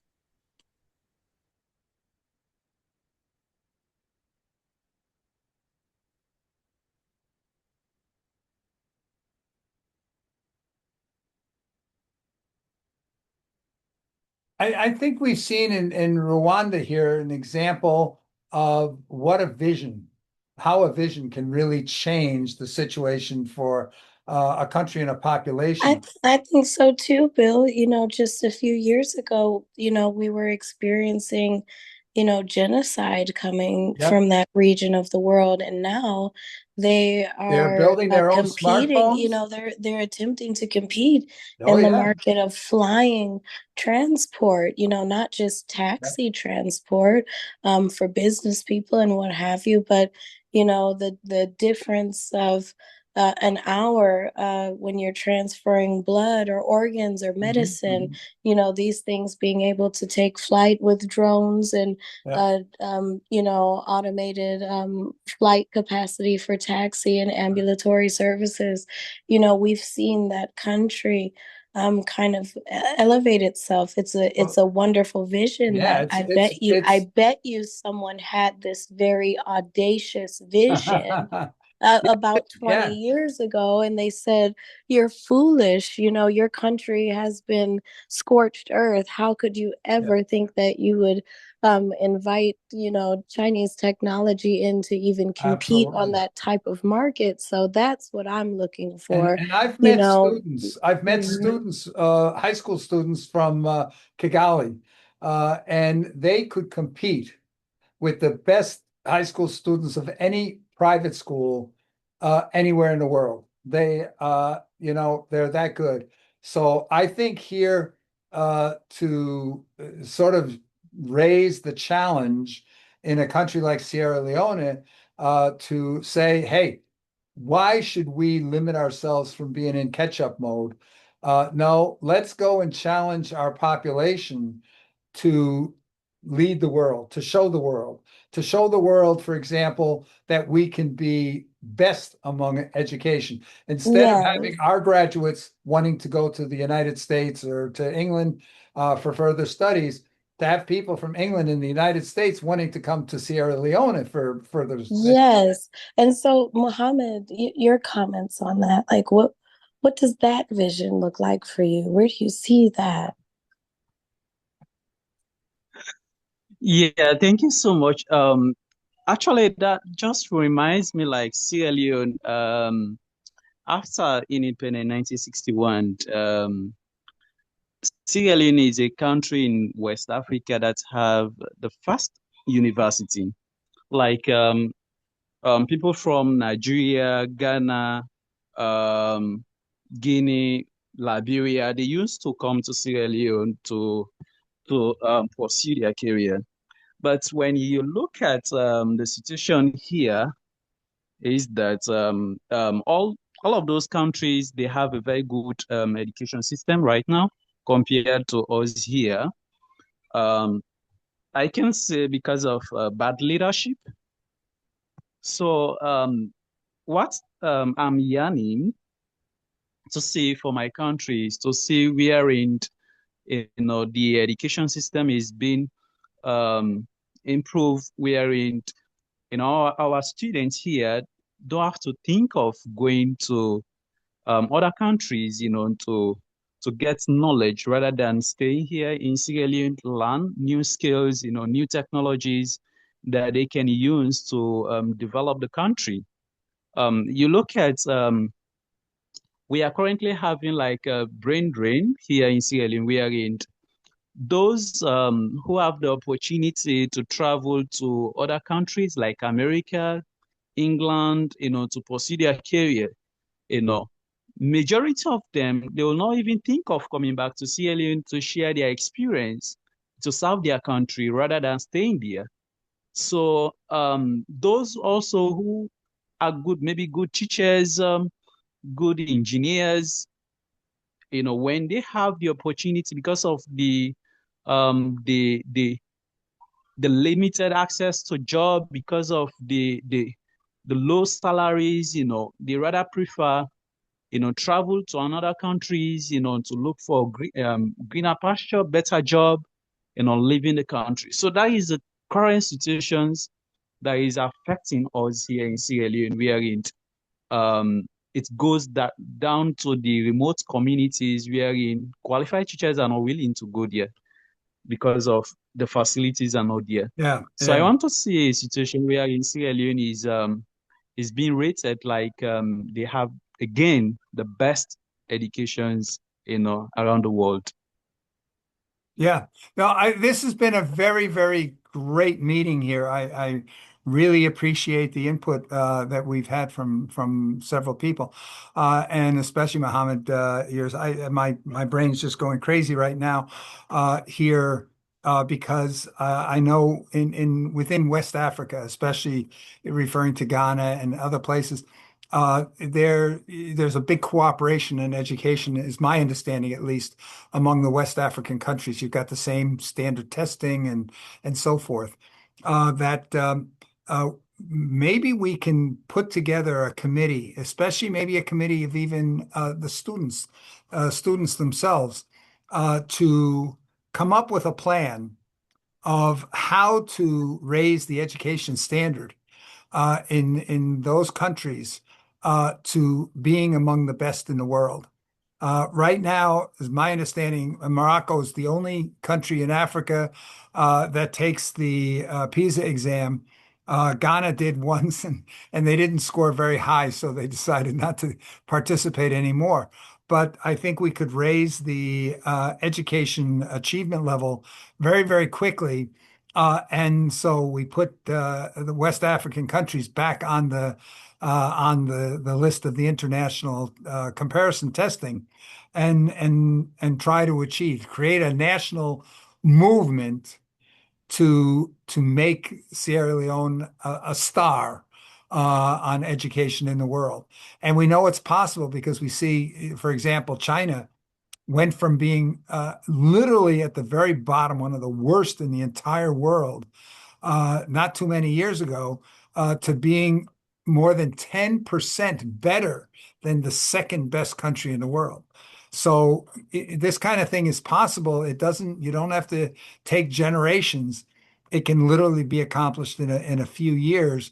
You have to have a program, and you have to have people dedicated to achieving the goal. And I would love to help be part of that. I'm the vice chair of the NGO Committee for Education, Learning, and Literacy at the United Nations. And I've been talking here to the president of the conference on NGOs about coming up with some projects on global education. So maybe we can even get some support from the United Nations going. Anyway, we are now 3 hours and 40 minutes into this meeting. So I think we need to call it a day. But I thank everyone that's stuck with us here for really great input. And we're definitely going to follow up on this. Jerica, I hope you agree with me. We have a lot of good input to work on here. Definitely. Yeah. Okay. So, any final comments anybody wanted to make? Otherwise, I am going to officially call this meeting to a close. Okay. Then, thank you again. Yes. Yeah, I just want to extend my thanks and appreciation to you all. It's been an opportunity for me to learn from you as well, and also sharing the current situation of our education system here in Sierra Leone. So I hope to have further discussions related on this, on how that we can join hands together, to change this particular system. Yeah. Thank you. Okay. Thank you. Thank you, Thanks, everyone. everyone. Right. Bye now. Thanks all. Bye. Bye. Bye.